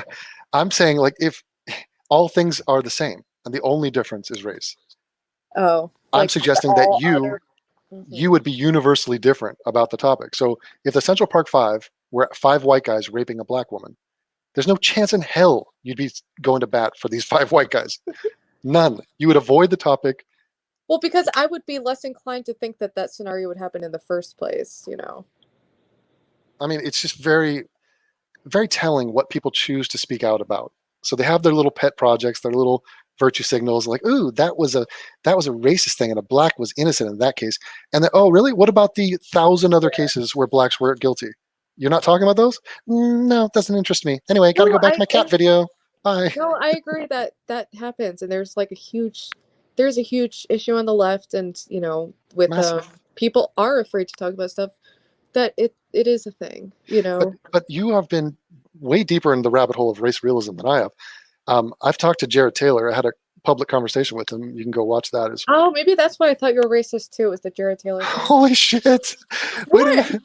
There's nothing in the video.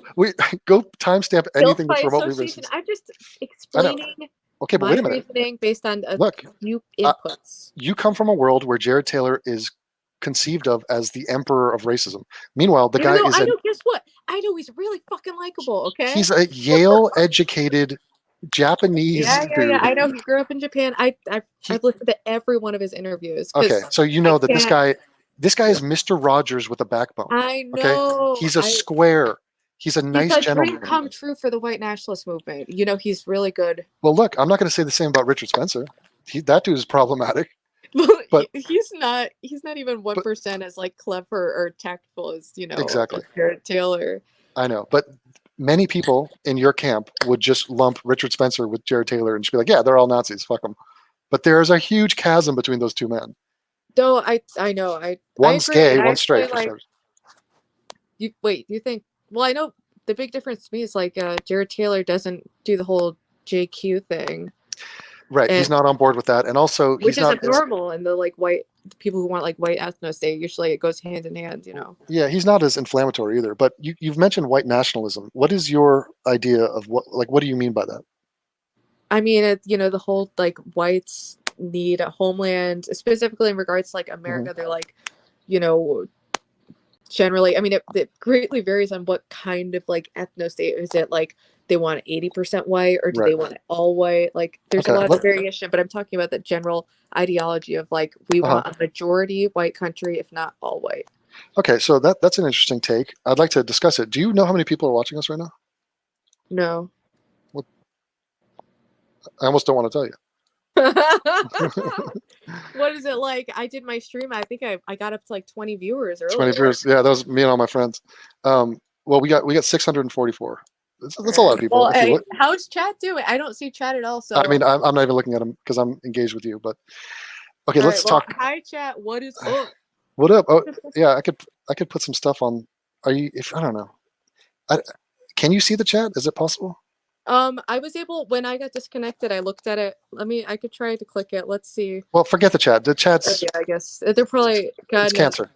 Yeah, I think let's keep it pure. No offense, chat. I'm sure you all are like really having thought-provoking takes on this. Exactly. Okay, so white nationalism. So would you say that someone who said, everyone is a white nationalist, from people that want 100% ethno states to, I just want a majority. Like, even if it's a slim majority, I definitely want the majority. The only way to not be a white nationalist is to say, I want an equal number of races in my country, or something like that, or I want to be the minority in my country. Like, I'm a self-hating anti-white nationalist. It's either one or the other. Is that the? Well, if you're someone who doesn't believe in like in like race realism or whatever term you want to use, then there isn't like especially in America, which is a country, it's a young country of immigrants. That's always been how it is. A lot of the immigrants, the vast majority of the immigrants were white Europeans. It was founded by white Europeans. For like, well, I'm not gonna get into who Well, literally, it was founded. Go look at the signatures on the Declaration of Independence. Oh, look at the fucking Native Americans! Like, come on. They couldn't write. All right. Wait a minute. Wait a minute. The Native Americans. There's 500 tribes. Which ones? We're not talking about that. We're talking about America. America was populated before, so I think it's misleading to say like, oh, when we're talking about like pulled up on the Mayflower and discovered it. Wait a minute. We're talking about the United States of America. We're not talking about the Native American tribes. I acknowledge that there were tribes of people there before. All right, this is getting sidetracked. What was even the initial question? The point is, everyone is a white nationalist unless you say what? Like, what is the other side of that? To say I want less whites in the country?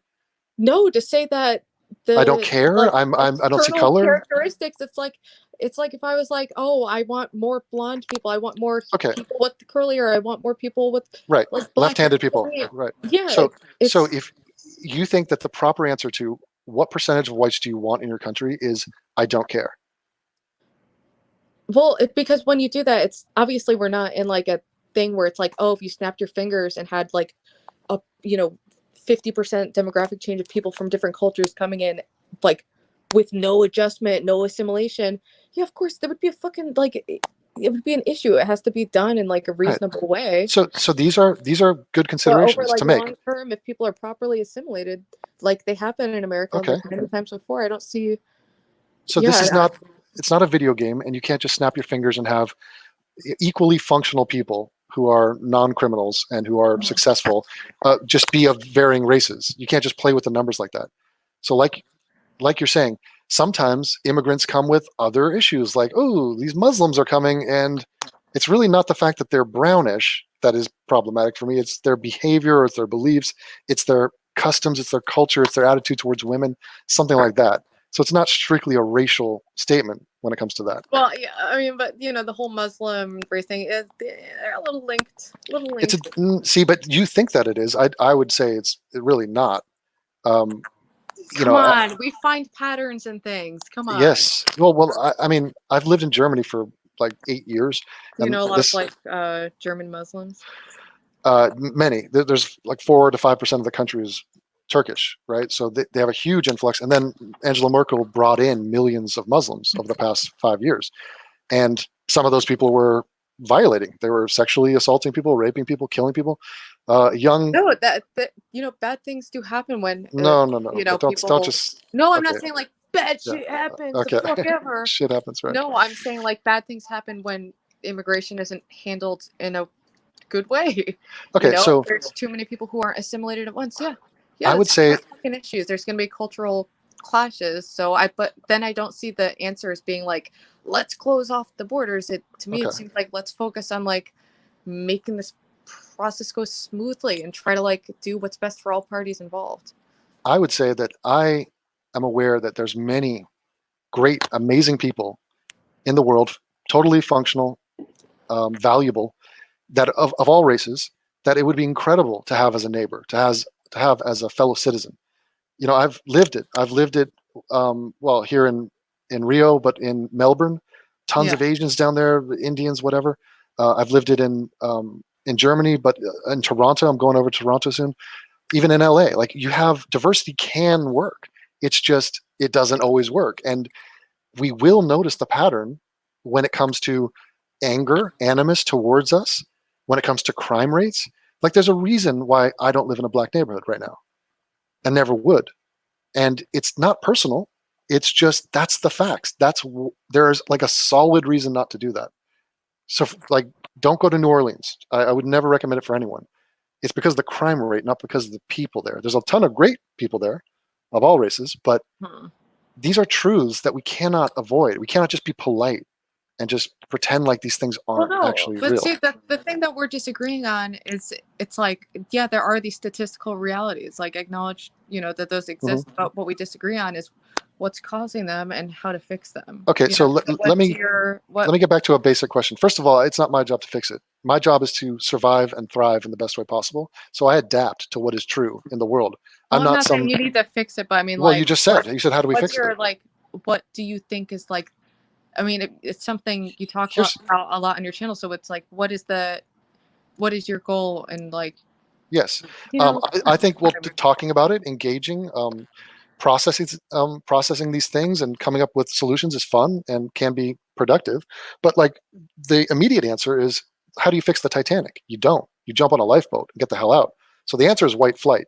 That's why I left Los Angeles, primarily because I probably couldn't afford to live in the super white part of Los Angeles, and it was a fucked up place. Like I didn't like the crime and the gangsters and the bullshit. So I left and I went to vastly superior places. So will you acknowledge, are you comfortable acknowledging that the best countries on the planet are white majority countries, with the notable exceptions of Japan and Korea? I mean, if you, by most measurable statistics. Every measurable, right. Livability. Like European countries, and where there's, and American, Canada, whatever. Yeah, they're doing pretty good. Okay, Yeah, so that is not an insignificant statement. And I will point out that not every white country is doing great. So we have more fucked up. Like what, like the Eastern Europe or whatever. And and also like with Asians, look at fucking North Korea as a shit show. What about their high IQ? That's some specific reasons as to why. Well, first of all, I think their IQ is lower than the South Koreans, and partly because of malnutrition. Their heights. So now you see the environmental. No, but they are actually being starved. That's a difference. Black people are more obese on average than whites. Correct? No, but that has nothing to do with like having adequate nutrition. nutrition. But come on, they're well fed. What are you talking about? Well fed. Do you see, like, when you live in a poor neighborhood, like I have to walk like 2 miles to go buy a fucking apple. Like, okay, well, when you live in a poor neighborhood, all you have access to are those fucking like sticky honey buns for 50 cents at McDonald's. When you're in a budget, if I could eat that shit without getting sick, I'd probably only eat that shit. Well, that might speak to their diabetes and their obesity and their heart problems, but it doesn't speak to their success in life or their intelligence. But I'm just saying, nutrition isn't like, oh, fat people get the best nutrition and. Yes, I agree with that. I'm not saying they do, but I'm saying they're not starving like the people in North Korea. Nutrition. Yeah, but in North Korea, they're literally starving. Okay, so we're back to these white countries and the fact that they do so well. I'm going to go out on a limb and say that's not an accident. It's not just coincidence. So this is why the notion of, hey, are you in favor of white nations, or are you a white nationalist? Why wouldn't I be? Why wouldn't I be willing to acknowledge that these are the best countries on the planet? Well, operating under your premise, of course, that would be the conclusion. That's what, if you Like, believe that there's unchangeable intrinsical differences that on a broad scale that cause huge no, disparities. I don't even care. Wait a minute, I'm not even saying why or how, or it's not even relevant to me. I'm talking about reality. Why would I go to Jamaica when I could go I to just feel like Switzerland? the context is so important, Wait a minute, I feel no, you but can't. you're smashing two conversations into one. Talking about why a country is the way it is. First of all, it's quite obvious to tell. You go down, zoom down into the personal level. You see one person fucking up, one person committing crime. Look at one family breaking down. Then multiply that. Now you got a community. Now you got a nation. Why do you think Haiti is Haiti and Sweden is Sweden? Why do you think Sweden is no longer even Sweden? I think there's like been a million different fucking books written on this shit because it's very fucking complicated. And let me and you're gonna somehow blame colonialism or white people for the flaws of every nation of color. You are. Get ready. Get Yeah, ready. I know. This is the only way. No, I don't have the fucking answers for the most complicated questions of human development in the world. I don't. Okay, I don't so have the so fucking what answers on about that. when But when there's we a found? lot. There's many different theories over like what resources or like what countries are landlocked or like there's a Yes, million fucking different. there's some things, but I think you're clouding what is obvious. So when we found the 8 nations of Africa, the people of Africa, we found them in a certain condition. Same thing with the Aboriginals, same thing with the Native Americans. I'm not saying they're all equal, but I'm saying that they were I think at the a Native scale. Americans, from what I've learned about their society, they were actually doing pretty fucking good. They're Continue. quite barbaric, but Continue. yeah, and they were technologically nowhere near what we were at. But okay, yes, look, we are not at fault for their development and their patterns, and I find it really like demeaning and insulting to suggest that it is the hand of imperialism and colonialism and the presence of whites that somehow has just ruined these countries. Like they don't have autonomy, they can't figure the shit out. Like if Haiti decided to just start kicking ass and I don't know, leading the world in computer tech, IT, whatever, like India has done, then we couldn't stop them if we tried.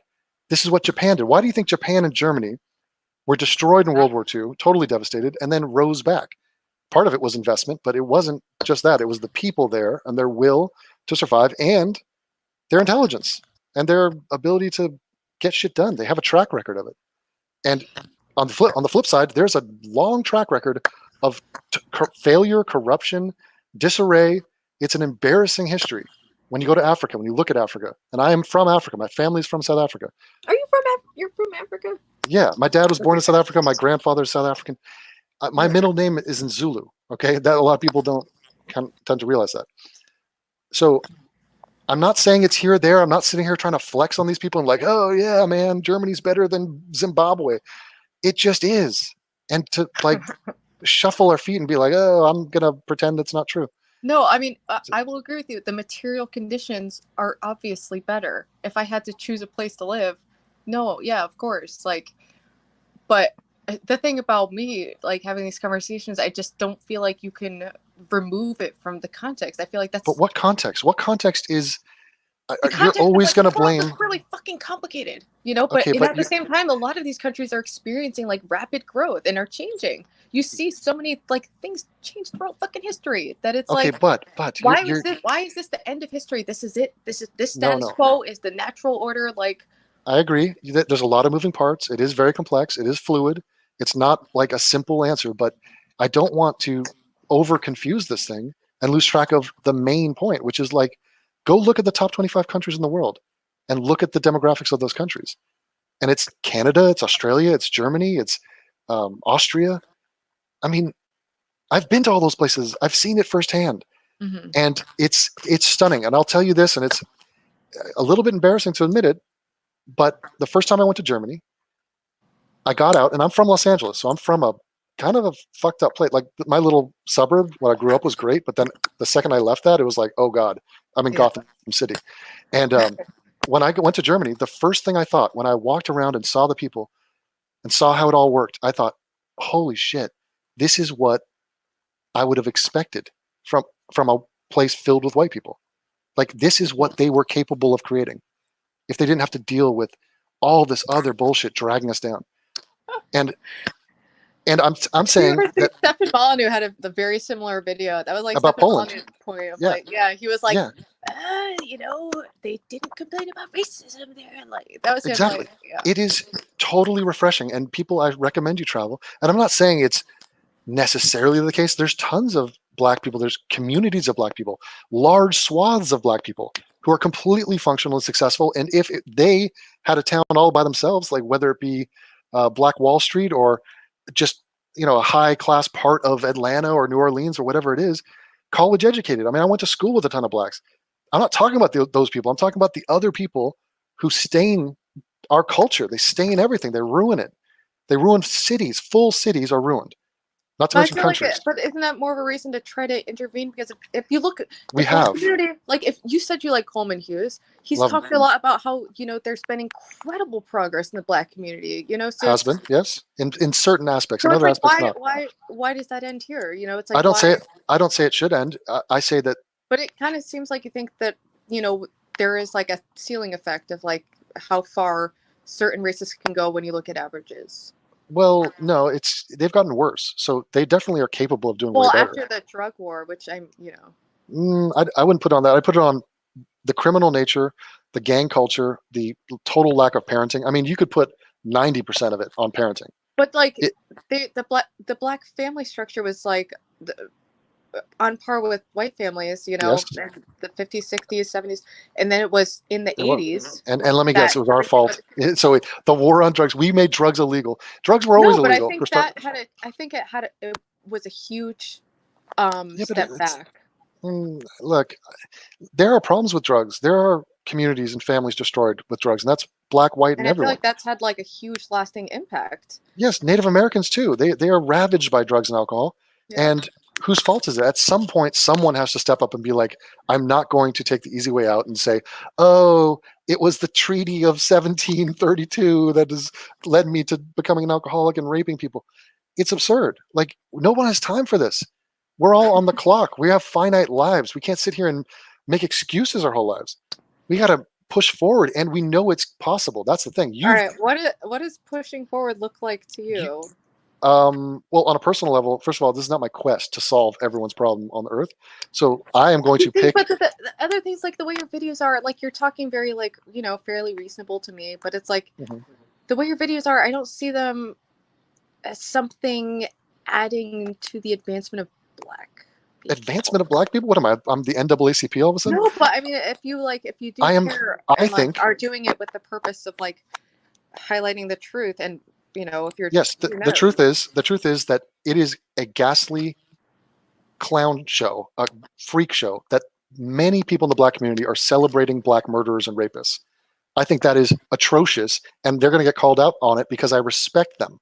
You don't respect them. You infantilize them and treat them like they're just these broken toys. Do you think? Yes, I think that you should be horrified. You should be horrified that they are celebrating rapists and murderers. You would not stand for this in your community. In the white community, no one would. If people started celebrating Ted Bundy or some notorious celebrate Ted Bundy. Yes. Okay. So take a look at the white women who wanted to marry Ted Bundy while he was in jail, or Charles Manson, people like that. I would have the same criticism for them. That's insane. I don't see the Black community like jumping up and down like we love our rapists and murderers. They do. I think it's a huge degree. More complicated than that. No. First of all, are you aware that 43% of current day Blacks think OJ's innocent? 43%. So that's what I'm talking about. OJ Simpson definitely killed these people. I think he's fucking guilty. So obviously I'm going to think that's a dumb take. But I also understand since, a fucking SJW, and I do believe that racism fucking exists. Okay, so that's why it impacted. So, but my reasoning for why they would believe that would be like, well, they're more suspicious of the criminal justice system in general. So they're not going to always take it at face value. They are going to see like in a more simplified way. I think they're wrong, and I think it's stupid, and I think they're wrong on that. I think that's fucked up, and it is like if you think about Nicole Brown or whatever her name's family, then the other people that were killed who like never get talked about. Yeah, that's gotta fucking suck. that sucks. I don't like that. But No. I don't. I just don't. I don't Well, know. I look. don't see this as like a big. You think that every video of mine should somehow be, how can I uplift blacks? Look, I am not black. I don't No, speak but for their it's community. all like bleep this. Yes, I'm talking about because it is a unbelievably prevalent issue in modern society. Okay, I used to talk about religion all the time. That was a hot button issue. We really cared about it. It really mattered. But the atheists got their point across, and we don't want to beat a dead horse. Yeah. Right now, we live in a world where there's growing racial division. There's race riots all the time. There's a huge influx of. All the time. I think that's a bit of an overstatement. Like there Well, are there's groups like Black Lives Matter who do like protest for and advocate for their causes, but I live in a very diverse city. I don't see people fucking rioting. Like occasionally there's a protest and it's like totally peaceful, normal. Are you aware that 93% of interracial crime is black to white? I'm not familiar with that statistic. Okay, well that is the ballpark of what we're talking about. It changes obviously. 93% of the time there is a violent crime between the races. It is going from black to white. Is that something? I mean, I feel like most crimes are committed like within a race. And most crimes are. Most crimes are. Correct. So there's many things to be said. Most crimes are committed between the same race, but overall crimes are wildly disproportionate. Blacks are committing them. And when it comes to the topic, the subcategory of interracial crime, they are almost completely dominating it. So that is the reality of the world. And this is why it's so frustrating, why people like me are needed, is because people like you and the people that you watch on the left are painting a picture which is completely the opposite of that. They're acting like I think I'm being fairly nuanced about it, though. I don't like. I see. Yes, Yeah, I'm impressed. I'm impressed. Things like you are willing to at least listen to the other side, which is a lot of people don't do that. Yeah, I'm probably already fucking canceled. Exactly. Fuck. But I mean, it's so emotional. That's the thing. Most arguments, the most frustrating arguments people have in life are ones where one person is speaking from a place of rationality and the other is speaking from emotion. It's like a mathematician talking to an artist and they're trying to communicate and they're just not. They're talking in different languages. And so if you want to just talk emotionality and say, oh, slavery bad. Okay, let's do 10 minutes on how slavery is bad. Okay, and then let's do 10 minutes on how blacks are great. And I love these 100 blacks. They're fucking fantastic. And then we'll talk about black beauty. And oh my God, isn't there's so many black models that I'd love to bang. Okay, and now I get you in this place of, all right, are we clear? We're all good that all this positive energy. Like it seems like there's been a large cultural shift to trying to lift black people up. Yeah, to help fix the fucking issues that you're talking about. It's gotten way worse, and we have stupid shit like reparations. Sure, sometimes it gets fucking ridiculous, but like at the same everything time, is racist. It's hysteria. We're living in a moral panic. They're trying to improve the situation. No, they are. That's the problem. They are cancer. They don't even realize it, and they're important. These people are trying to promote themselves as saviors. People are working with like bad. Like, do you think I have bad intentions? Like, talking about these things. Misfired. Like, I feel like I know misfired empathy. That's why. Because look. Well, but no, but it's not. Good. It's like I want communities around me to succeed. It's better for everyone.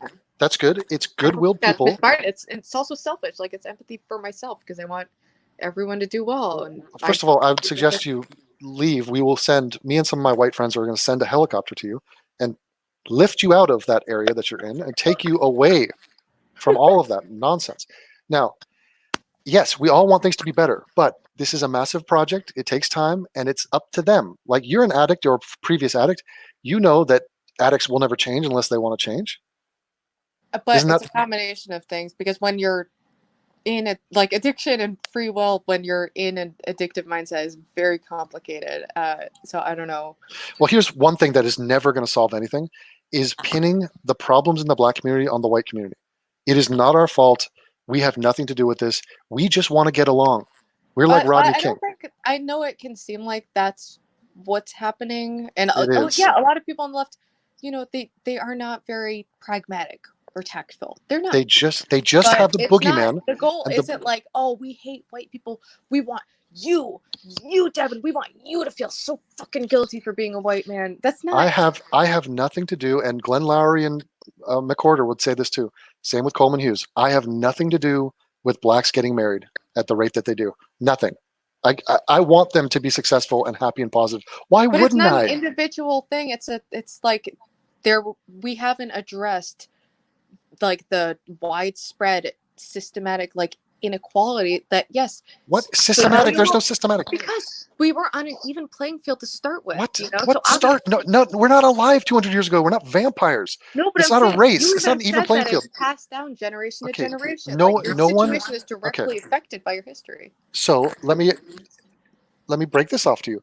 You're breaking down black, white. Oh, and there's inequalities. How about the inequalities between whites and whites? Do you realize that we're not all? I don't like that either. Okay, right. So Bernie Sanders talks about it all the time. There's billionaire whites, and then there's homeless whites, on drugs who have no money. There's a huge disparity between poor whites and rich whites. In fact, there's twice as many poor white people in the country than poor blacks. Mm-hmm. Twice as many.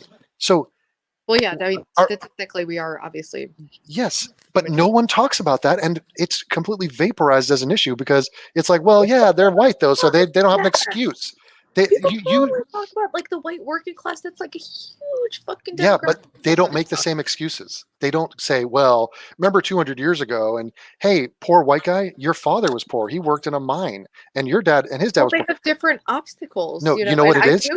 I would say in the your same thing mind, that a lot of times they are a product of being born into a disadvantaged circumstance, and I would like to lift everyone out of poverty. Okay, but there is no one saying to the poor white guy who is 5 generations of being poor, no one's saying to him, don't worry, stay poor. In fact, commit crimes and I'll make excuses for you because it's not even your fault that you're poor because there's a history of your family being poor. No, we and you, we all would look at that white guy and be like, not good enough, dude. Do better, go to school, get a fucking job.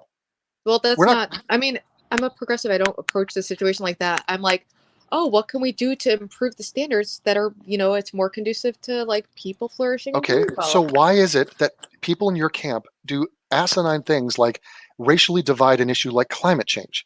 And you talk about climate justice and, oh my God, the climate, so our planet is melting and we're all going to burn to death. And it's like, yeah, but the blacks will burn first. Probably not because they have more melanin. I mean, if you look like over what countries are going to get fucked first, it's not. Says who? So wait, so you're telling me the ozone layer is racist? It's the people. No, I'm not saying that. I'm saying that we're all in the same boat. You're all about just stating facts. It is just a fact that it's probably going to be non-white people who are going to deal with the most effects. But it's an insignificant byproduct. So if you tell me that a poor neighborhood tends to be more polluted or be in a shittier, less desirable part of town, and the rich neighborhood, they're by the coast and they're yes, because they can afford to be there. I get it. That's not some evil thing. I sell a T-shirt, and it's called Systems of Systemic Structural Institutionalism, or some shit like that.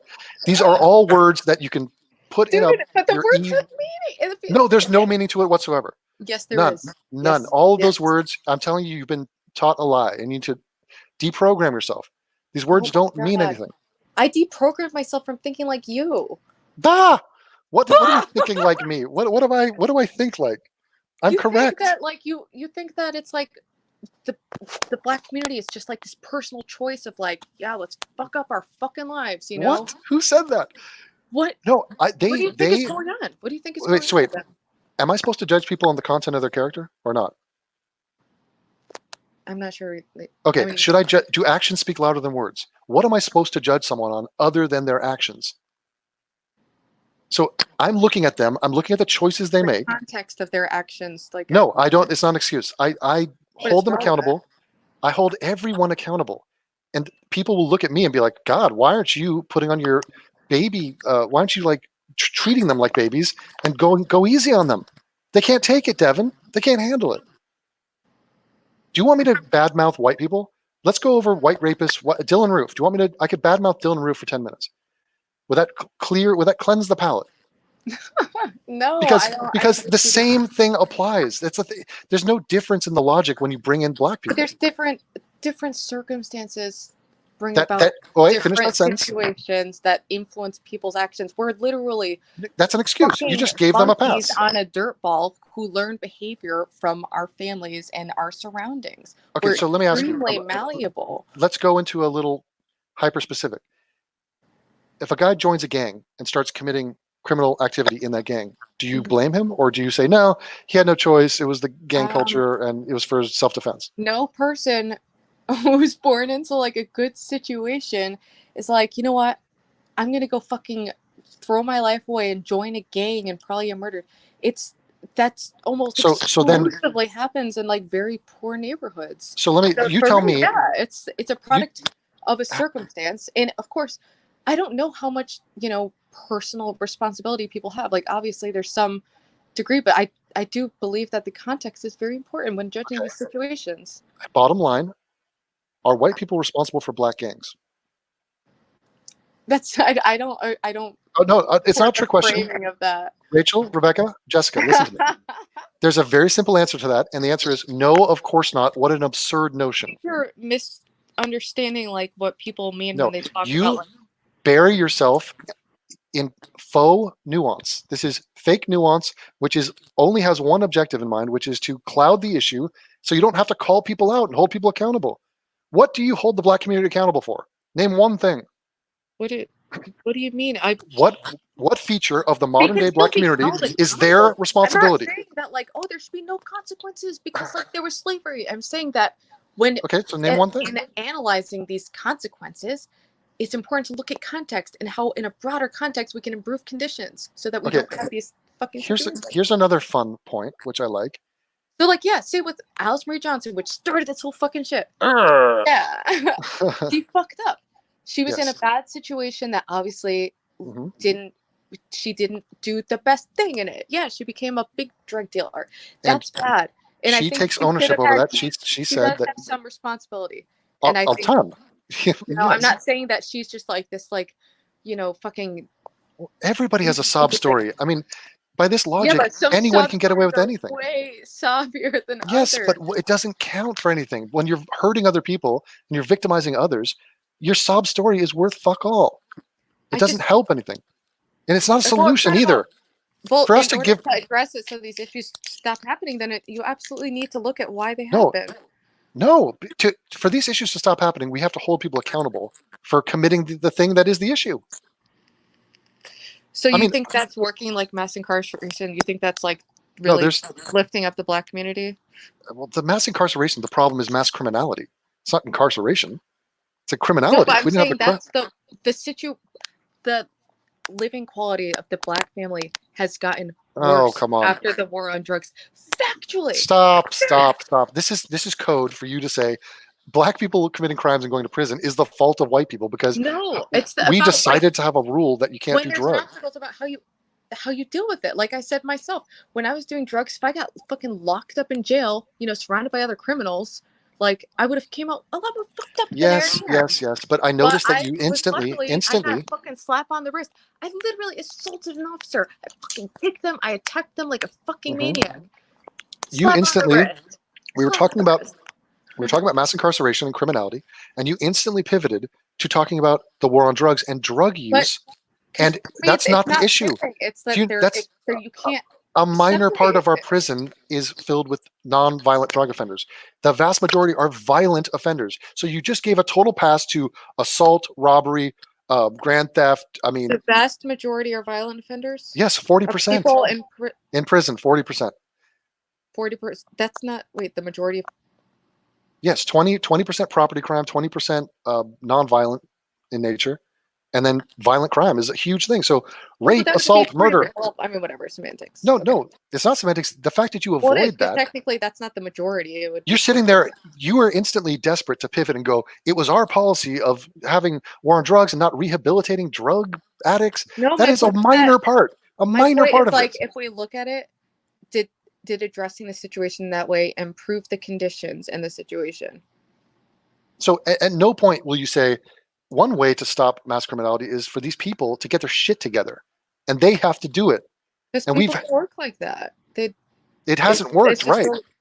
But it's not our fault. The second I won't put up with it is when they blame white people. Like your fault. Stop blaming white people and the system, which is code for white people because they invented the system and they hold the system up. Well, no, it's a system of like laws and how we handle situations that hasn't really fucking been working that well. So it needs to be addressed. It's not about Well, like, yes, "You there's have it, tweaks and you stuff. are so fucking responsible," or like, oh god, I'm gonna like self-flagellate because I feel so fucking bad for like my great grandparents being Okay, fucking but slave owners. you mix up issues and you go on these different Because to me, tangents. it's connected. Look, what am I? no, you can talk about private prisons. You could talk about investing more in rehabilitation. You could talk about lowering or making certain drugs legal or lowering the sentencing on some of them. You can do all that, but that still doesn't address the huge disproportionate people numbers when it comes to who's committing these crimes. I mean, those policy changes, they affect all races. It's not just one race. No, I think it would affect crime if we were focused more on Yeah, if rehabilitation instead of if putting you people into fucking like little crime factories. That is what jails are. no, that's what the inner cities are. That's what these family units are. If your parents are criminals and they give birth to you, I mean, how many videos have we seen where these bleep fathers are like teaching their kid how to shoot a gun and they're like 4 years old? The shit is I happening. haven't seen those videos. Oh well, you're not on my timeline, but yeah, it's not in my algorithm yet. All right, so at your core, you want things to improve. Yeah. But I'm suggesting that is a good impulse, and it's a righteous one. It's a good feature that you exhibit. But the way you go about solving it is just to point a finger and go, "Oh, boohoo to whites," and everything's racism, and then you just scamper off. And Am I doing that? this is the impression I get is this is, and it's not just you. This is a pattern from people like you, where nothing is solved. By your own admission, this doesn't work. Pointing the finger at white people saying fucking racist. People, the conversation around these issues, it's a fucking shit show. We are not coming up with good solutions. Nothing is advanced. And look, but there are people doing work. Like, I mean, I myself, I like work with people in like prison reform. Like, that's good. Yeah, and I think that's a thing you can do that helps other communities. And I'm not doing it because I'm like, oh fuck, like I'm white. Like, it helps white people too, but it also obviously has impacted the Black community more. So that's part of my reasoning. What I would suggest is, one of my philosophies about the whole thing is this notion to get back at whites, to bring them down, to throw shade at them, to be negative towards whites. This notion, it comes from a psychological place, and I believe that the problem in America today is not white supremacy. That is insanely exaggerated to a comical degree. It is Black inferiority complex. They have a complex that they're inferior. What is it based on? It's based on how well they're doing. It's based off all these metrics that we can look at. And they feel frustrated and humiliated by the fact that they are not coming from a thriving community. Why are we not hearing Asians bitch about this? I mean, Asians were mistreated. Asians, there's racism towards Asians. It's just like, I don't think it's like they are not bitching about this because they don't have a psychological, they don't have a psychological chip on their shoulder because they weren't enslaved. And well, they probably were, but not in the recent context. And they just don't care. They're busy living successful lives. And that is what I wish everyone could get to. But I have no patience and I have no tolerance for people blaming the wrong people for their own shortcomings. I just feel like looking at it as like blame isn't, I mean, at least for me and in the conversation, it's not about blame. It's about like what we can do as a society to improve conditions based on like, yeah, of course, like, when you like don't get triggered, but yeah, I fucking benefit from like white or like the fact that like white people in general. I told you, shut the fuck up. I'm triggered. I'm so hyper fucking aware of like. Oh my god. All right, I'll try not to. So how was your white privilege when you were getting beaten up in an all Black school? Not in that scenario, obviously. Oh, okay. When I was like fighting with a fucking police officer, when I was walking around a street being like, "Hi, can I buy some fucking crack from you?" It's completely not like at all. Wait a minute. If you are messing with a cop, you are a little girl. You're a little girl. You have little girl privilege. This is not. This is a guess. You have now guessed that, oh, if I was a Black, I would have been this, and everything's racist. The racism is in the air. I feel pretty strong. I mean, if I was like a Black male in particular, obviously, I mean, it's it's more. It gets us nowhere. It's just a scramble job. It's just spurgy to just be like, oh my god, and you're saying you don't blame. You're not playing the blame game. What is you bringing up the war on drugs? What is you talking about structural systemic racism? It's talking because that's what is you talking about colonialism and slavery? This is you blaming white people. No, I'm talking about the context in which is relevant that our ancestors did in the past. Yeah, but it's not fucking us, and I don't think that like I'm a first generation American. We have nothing to do with it. Or not you yeah. Yes, whatever. But no, it's not part of my collective guilt. I'm sorry. I'm not. I will not be guilted on something I didn't do. I won't be guilted on something my father did. But I'm let not alone my tilted on grandfather's it grandfather. either. I'm just looking You at things clearly from a are. broader perspective. No, you're looking at it from a demented perspective that helps no one.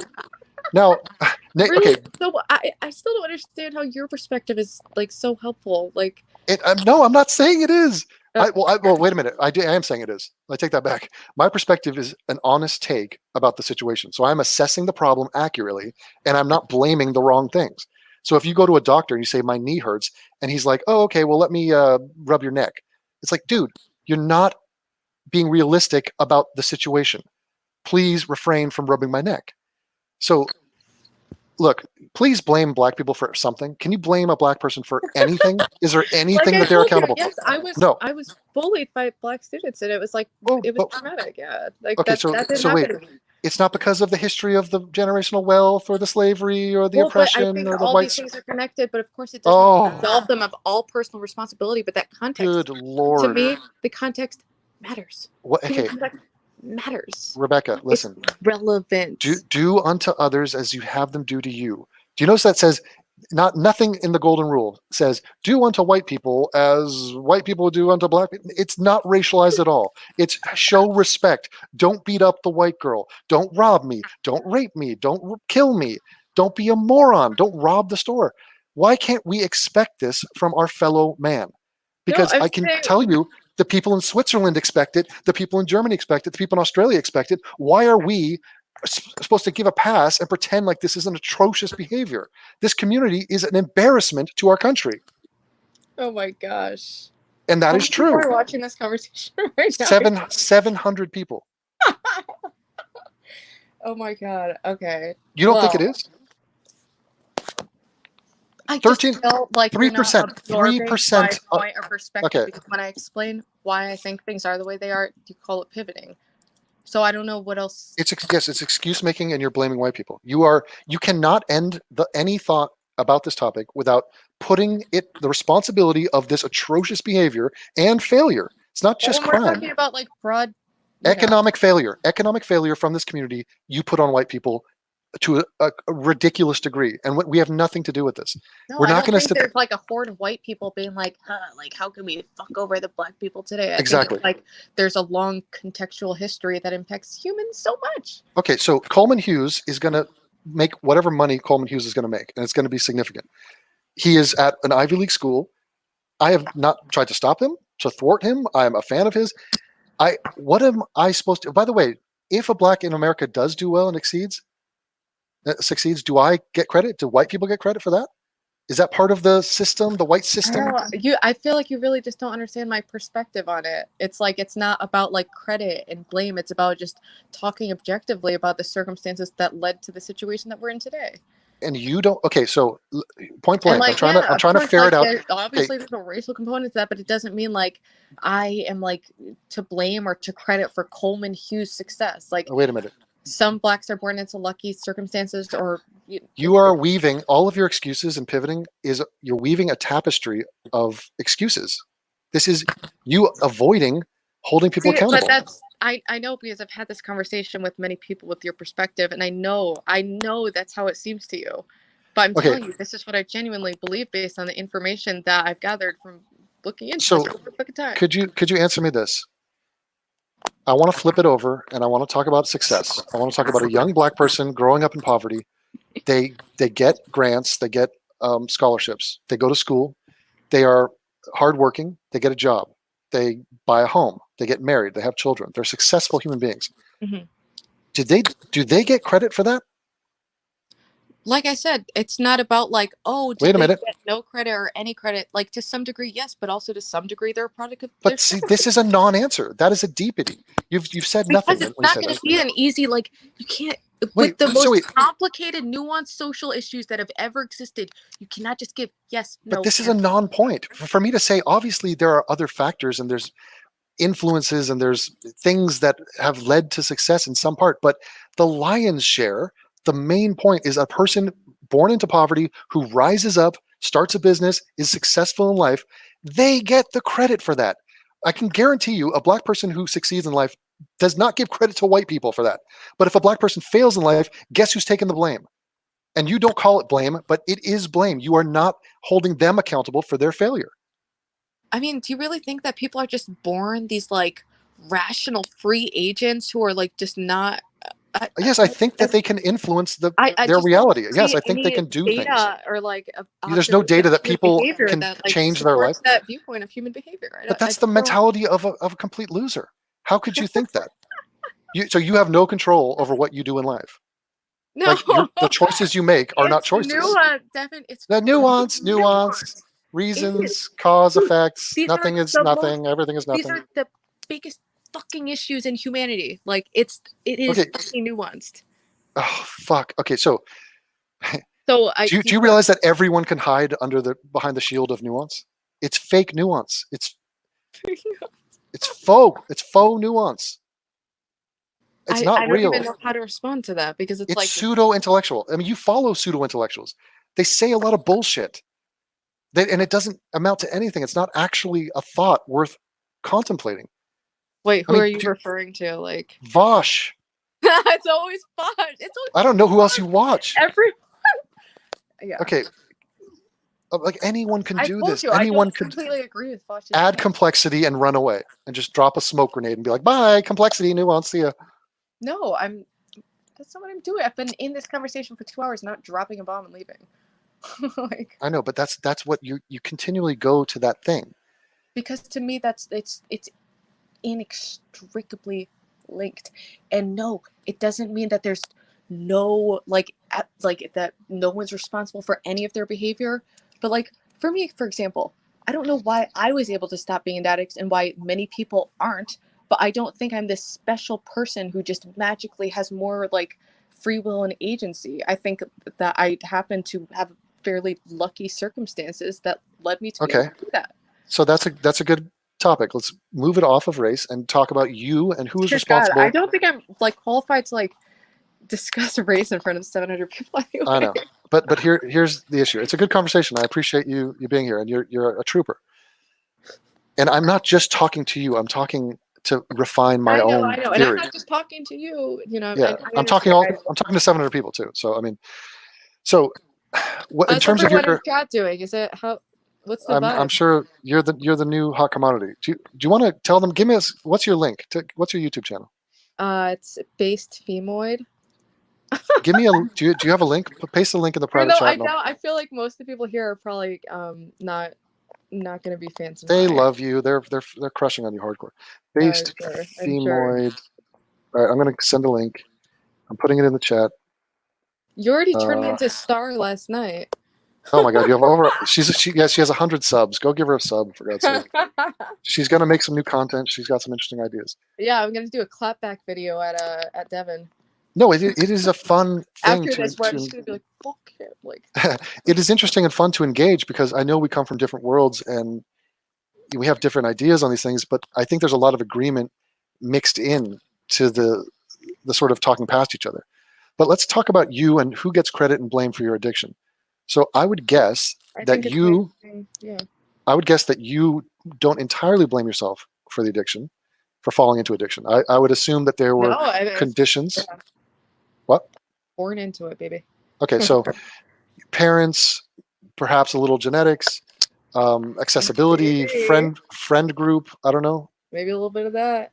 Okay, so there was a lot of things at play that made a lot of different factors. Yeah. Okay, so I understand that it would be stupid for me to be like, nope, you're a human, you have agency, you did the drugs, that's the end of the story. You're to blame. Now, on some level, that is true. In the end, you did make these decisions. Nobody forced you into this, right? But I wouldn't have made those decisions if I had continued to have very suburban, boring life I did for the first 10 years of my life. If you were my sister and you were raised in my family, your chances of getting into drugs would have been 95% diminished. There's no way. So I understand that, and it's a valid point, but people can misuse legitimate nuance and a legitimate discussion of causal effects leading to an outcome. Now, having said that, your recovery from addiction is not entirely given credit to yourself. I mean, you had help, you went into rehab, you had people, you had guidance, you had support, no? I think I had enough bad things happen to me that it I view it very much as I was a product of my circumstances I know you hate that, but like, No, it's do you think my partially true. circumstances led me to make a choice? If my addiction had been smooth sailing, or like a frog boiling water, but a bunch of very bad things all happened where I was like, oh fuck, like, and that, Well, yeah. And then what? also, yeah, the Suboxone helped a lot. Well, a lot of the times in conversations like this, I think math is needed because we try to use words to express degree. So if I say, bad parenting or a lack of parenting, a lack of a father is very important in the destruction of the Black community. What am I saying? Am I saying it's 99% of the reason, or am I saying it's 5%? So if you were to put a number on your personal responsibility in your falling into addiction, is that 50%? Is that 80? Is it 10? So far as my personal responsibility, Yes, that you hold so yourself far as personally like accountable. it's tough to say because it started when I was a child. Like Right. I started using drugs very young, so it's like But how many years a child- factoring all that in, right? So Yeah, you I would say hold a maybe child like to a different standard. 20%, maybe Okay. 20%. Okay, so you were a victim of circumstance, and you were basically given you're dealt a hand that was not the best hand, and you got thrashed. But as an adult, the numbers change, the dynamic changes because you hold an adult to a different standard than you would a child. You are more in control of your surroundings, of your behavior. Your brain is more developed. So Yeah. in terms of your recovery, I'm guessing that the number is higher than 20% when it comes to how much do you give yourself credit for overcoming? Honestly, I would still probably keep it at 20%. I mean, unless you factor in that my brain finished growing, because I do think that's a huge component too. Wait a minute. How is it that 80% of you getting off of drugs is not to do with you? Because it was circumstances that I was in that, But didn't you pushed me in that direction. create those circumstances? See, this is like a really hard thing to quantify. If I created the circumstances around me, or if the circumstances created me. Well, for example, if you check yourself into rehab, that's you making a decision. I mean, but I don't know. Knowing me and the way that things went down, I don't feel comfortable being like, I made these big decisions. It was more like, oh, I was like taken to this place like by professionals, or like. So people intervened and helped you, like held your hand through the process? No. All right. For example, the first time I ever went to a detox, I was 21 and I went to the ER for like a psychiatric hold or something. And when I was there, I went into withdrawal and they brought me to some detox place. So it's like in that situation, for me, it's almost like fate. It's kind of like I just went, it's like kind of like the path of least resistance, like, so that's why I don't feel like, oh yeah, like I'm this fucking big superstar who like turned my life around. Well, it is interesting to me because I'm just wondering if you're giving yourself enough credit, because I can't even fathom where the 80% is being filled in. I don't know. I mean, like it's hard to like put a number to these things. Well, look, you experienced it. This is what is true for you. This is your opinion about it. Also, it goes to like my belief of like, does free will even exist, or like is everything predetermined? Isn't that a conversation killer? Can we not assume that we have control? It's always factoring into my assessment of choices I've made. Yeah, but can't you see that that's an excuse that people just use as a get out of jail free card? Well, then what am I using it as, a get in jail free card? Because I'm using it like against myself. How? You're saying you have no free will, so I mean, you're not giving yourself credit. And so far as like getting. Okay, so what is something that you have done in your life or accomplished that you own, and you say, look, this was me doing this. It didn't have to happen. I made it happen. I get the credit for this. See, I think nothing. You're about to say nothing. Nothing. So you're just like a bag of molecules just bouncing around the universe, and you have no ability. Like you don't have tomorrow. Your to-do list could be anything. Natural phenomena. I mean, but there's things do you think like. Wait a minute. We are involved in highly complex projects. Like I make really intricate videos. I'm traveling around the world. There's 1,000 things I'm doing every day. This is not random lack of free will. This is planned out, intelligent, thought out behavior. I'm definitely not equipped to debate the existence of free will. I have mixed feelings on it. So you cannot point to one thing that you take ownership of and take credit for in your life that you've done. No, I get like a little bit of credit for sure. Like, and Did you buy that T-shirt with Mickey Mouse on it? Yeah, I did. So That was all you me, chose the baby. T-shirt. You chose it. I bought it. You bought it with the money you earned. This was your doing. I mean, but that's such a like. That is not. Well, I'm looking for a baseline because you're saying there's Baseline, nothing okay. that we can take on. And if that is the I'm not worldview saying you there's come from, nothing, I'm just saying that I'm saying I don't know. I don't fucking know. Okay. Like, when it comes to like that stuff, I have like incredibly mixed feelings about it, and I have incredibly mixed feelings about addiction and free will because yeah. the further you are in addiction, the less free will you have because you're completely consumed. You're like possessed. So, you know, it's. Well, there's a little bit of a misnomer there because when you're on drugs, the drugs actually are influencing your brain, and so. But even like when you're off drugs, you're still in the addict set of like your thought process is different. It's like there's a need complete made up fantasy delusion world you're in where everything's cool. Like it's all good. Yeah, no, that is interesting. I mean, I've seen documentaries, people on meth and heroin. I think heroin actually, and they're not even the same person. And family members look at them and they're like, "This is a shell of the person I know. This is not even a."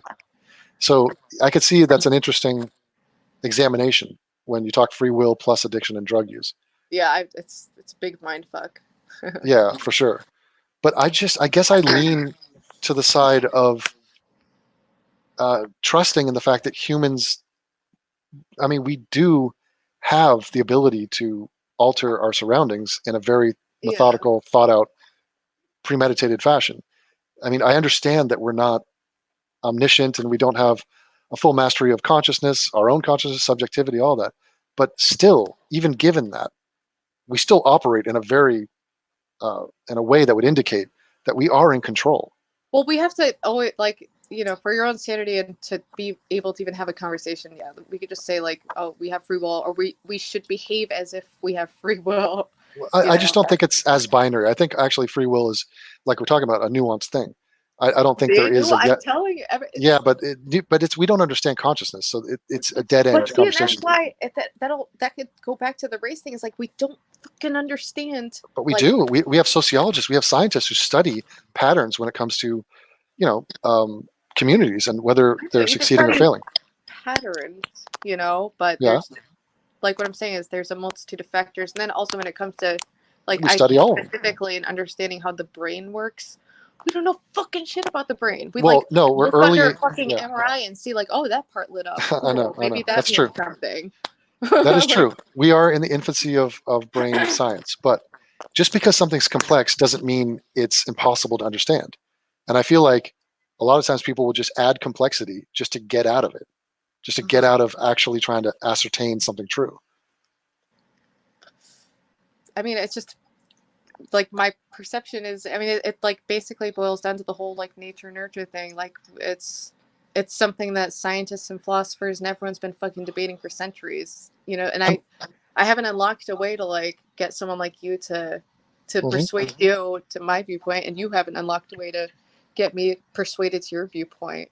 Well, I'm not even sure if I've expressed my viewpoint. I mean, I think it's open for discussion. I don't think there is truly an answer that you can say with any definitiveness. I mean, Sam Harris talks about it. When you start a sentence, you don't even know where the sentence is going. And you're sitting there on the event horizon of every word that's coming out of your mouth. And it's all happening like automatically. You don't even. Did you read his free will book? That's probably like one of the things that fucks with me. It's a real easy read. It's like this big. Oh yeah, I understand. I heard a podcast or two on that, but it's all basically the same. So while it's true that if you really zoom in on how our mind works, it is a grand mystery, and we don't know where our sentence is going to finish. And that's part of the excitement that we are sort of a transcendent phenomenon of all these moving parts in our brain, and all of our previous experience, and all of these impulses, and all that. And that's what makes us so magnificent. But having said that, even though I don't know the end of my next sentence, I could still decide to stop talking right now. I can still decide to continue this conversation. I can throw my laptop across the room. I could go to McDonald's. I could do things that even within a world that is technically there is no absolute free will, I still have the power to manipulate how my life plays out. I would say that's a fair that's, assessment. yeah, no, that's like, I mean, that's the way I approach it, even if I'm still like so fucking mixed on free will, because it's like, the fact is, you could say you make these choices, but if Sam Harris said the same thing, so you probably heard it, but like, if you go back in time under the exact same circumstances without having the future information, you would have done the same fucking thing you did, you know? So that's the part that gets me kind of like, look, it is scary, and it actually does delve into religion and the concept of a soul and the concept of that shit? Atheism no, is unstoppable. no, I'm not into it, but I see the overlap, and I see the idea of who are you? What is your identity? Who, like, what does it mean to say you are you? I know. I wish I never did fucking psychedelics. Right. Well, you've been through the doors of perception. What is it? You're on the other side, Something man. like that. Yeah. You should teach us the lessons from the dream realm. Oh boy. You're dropping acid and smoking doobies. Yeah. So what does that dildo do for you? The e-dildo. It's a horrific thing. Also, here's a little PSA. Everyone in chat, never fucking buy the My Blue e-cig. This thing breaks all the time. I have to have it with a plug hanging out of it for it to work. I look like a fucking idiot. Like, never fucking buy this thing. I'm just too broke to buy a new one right now. Looks like a black tampon with a string sticking out. Okay, so let us slowly and gracefully bring an end to this conversation. It was a pleasure to talk to you. I'm interested, and I want to inform the people watching what you plan to do in the near future. I mean, assuming that you have any free will left in that range. Well, obviously, I'm going to do a takedown video of you. Yeah, after you ravage me and shame me on the internet, what do you plan on doing with your videos, and what would be a number of subscribers that would make you happy? That would like satiate my need for attention and happiness. Yeah. Oh boy. It's nuanced. I don't know, but I mean, I like interacting with people, so that's like generally. You like conversations, yeah. You're very good at having them, and I would like to watch more. I'm sub to you. How many subs do you have right now? Oh, you sub to me, really? Yeah. Aw. Did Do you your know how sub many- fit in? I have no idea. No. Do you know how many subs you have right now? I think, well, after you turned me into fucking e-slib overnight, I like maybe had like 100 or something. Yeah, I just refreshed. You have 200 subs now. So shit. Fuck. Well, You got 200. look, my happiness level has increased. There we go. You've been validated by Even more random. attention, oh my god, if they start smashing that like button, my happiness level will be up here, dude. Get over there, guys. Tell me that this girl is going to put in some effort. She has a little. What do you have? An iPad, an iPhone? What do you? I made my videos on fucking iPhone. I swear to fucking God, iPhone. I knew that video was gonna fucking blow up. I would have put a little more effort into it. You don't have a computer? No, I have a really shitty, like, very shitty laptop. So the iPhone is more better. It's better than the laptop. Okay. Well, I think it's fun and encouraging, and I support content creators, even new ones. And I'd be happy and interested to see what you come up with. And I support our conversation. I'm glad we have had it, and I look forward to the next one. And you're a delightful person and a success story. And I'd like to hear more about your past and all the things that you had to go through. If you're ever up for talking again, that'll be delightful. I love to chit chat. I love the internet because I get to like have a social life without even leaving bed. That's my dream world, you know. Exactly. Yeah, it's low maintenance. It's sort of easy to. Yeah, I like that. That's my goal. And it's intellectually stimulating, and it can be fun. And so stay above the fray. Stay above all the nasty bullshit people out there, because there's a dark side to the internet. And when you're a girl, I mean, exactly. It's just, I'm protective of you. I don't want you to get disillusioned. Oh, you're protecting. All of your fucking little minions came and swamped me this morning. Yeah, I know it's out of your control. I know it's out of your control. I know. I tell them to stop. And please, Vosh did a fucking video. There's like 80,000 people talking shit about me. So we all get it. But I'm noticing that if you're new to this, it might be a little bit more shocking. I'm not new to the internet. I'll say that. Okay. I've dealt with, fielding mass insults, mass negativity is not a normal behavior we're used to. Yeah, but even today it was more like it was like a little bit exciting. Of course, the thing that sucks is when you were like, "Oh, but you don't understand me," But, well, look, I think you're a sweet girl. I'm rooting for you. I would like to be your friend. I have no problem with you. I think you're wrong on many things, but you are whimsically wrong, and you're being wrong. Talking about percentage, I think you are just a byproduct of your generation and the society as it is today. So I don't even hold you personally accountable for a ton of it. You're probably 20% responsible for your viewpoints. I probably agree with that. Yeah. So I'm using you as a conduit to criticize society at large and others, not necessarily you. But thank you for engaging with me and joining me on this. Yeah, it was fun. You were like, "Oh, do you want to chat for a bit?" I didn't realize it was gonna be like a whole fucking thing, but it was a nice conversation. I appreciate it. So I had no control over it, and my brain was just doing its own thing. No, I enjoyed it. It went better than maybe I would have thought that it would have gone. You thought it was going to be a shit show. Well, I don't know what the fuck to think, because there's who the fuck knows? I'm like Richard Spencer and Stefan Mullen. Yeah, you're identical to them. Yeah, totally. Every way. So. All right. Well, are you going to tell us your name now? Anonymous. It's on my birth certificate. It says Femoid, so that's Femoid. Yeah. Okay, that's child abuse. All right. No, goodbye. I'll have to come up with a good fake name. If whatever. Yeah, come up with something. And well, put it this way: avoid the word fem anything because people will get triggered by feminism. And based means you're on the right side of politics. So I would. No, you can be fucking based. Okay. Left, and also that was a term co-opted from drug addicts like me. So okay. Double meaning, bitch. You've taken the word back. So how about this? For one of your next videos, I want you to create a poll and ask your audience, be like, what do you think? What would be a cool name? Maybe give them some suggestions. Be like, here are my top 5 avatar names. Rebecca. Yeah, but it could be a name. It could be something more original. It could be like a title, or my name had no thought behind it. Like, it's not. It was just the name of my first video. Like, I wasn't even supposed to be anything.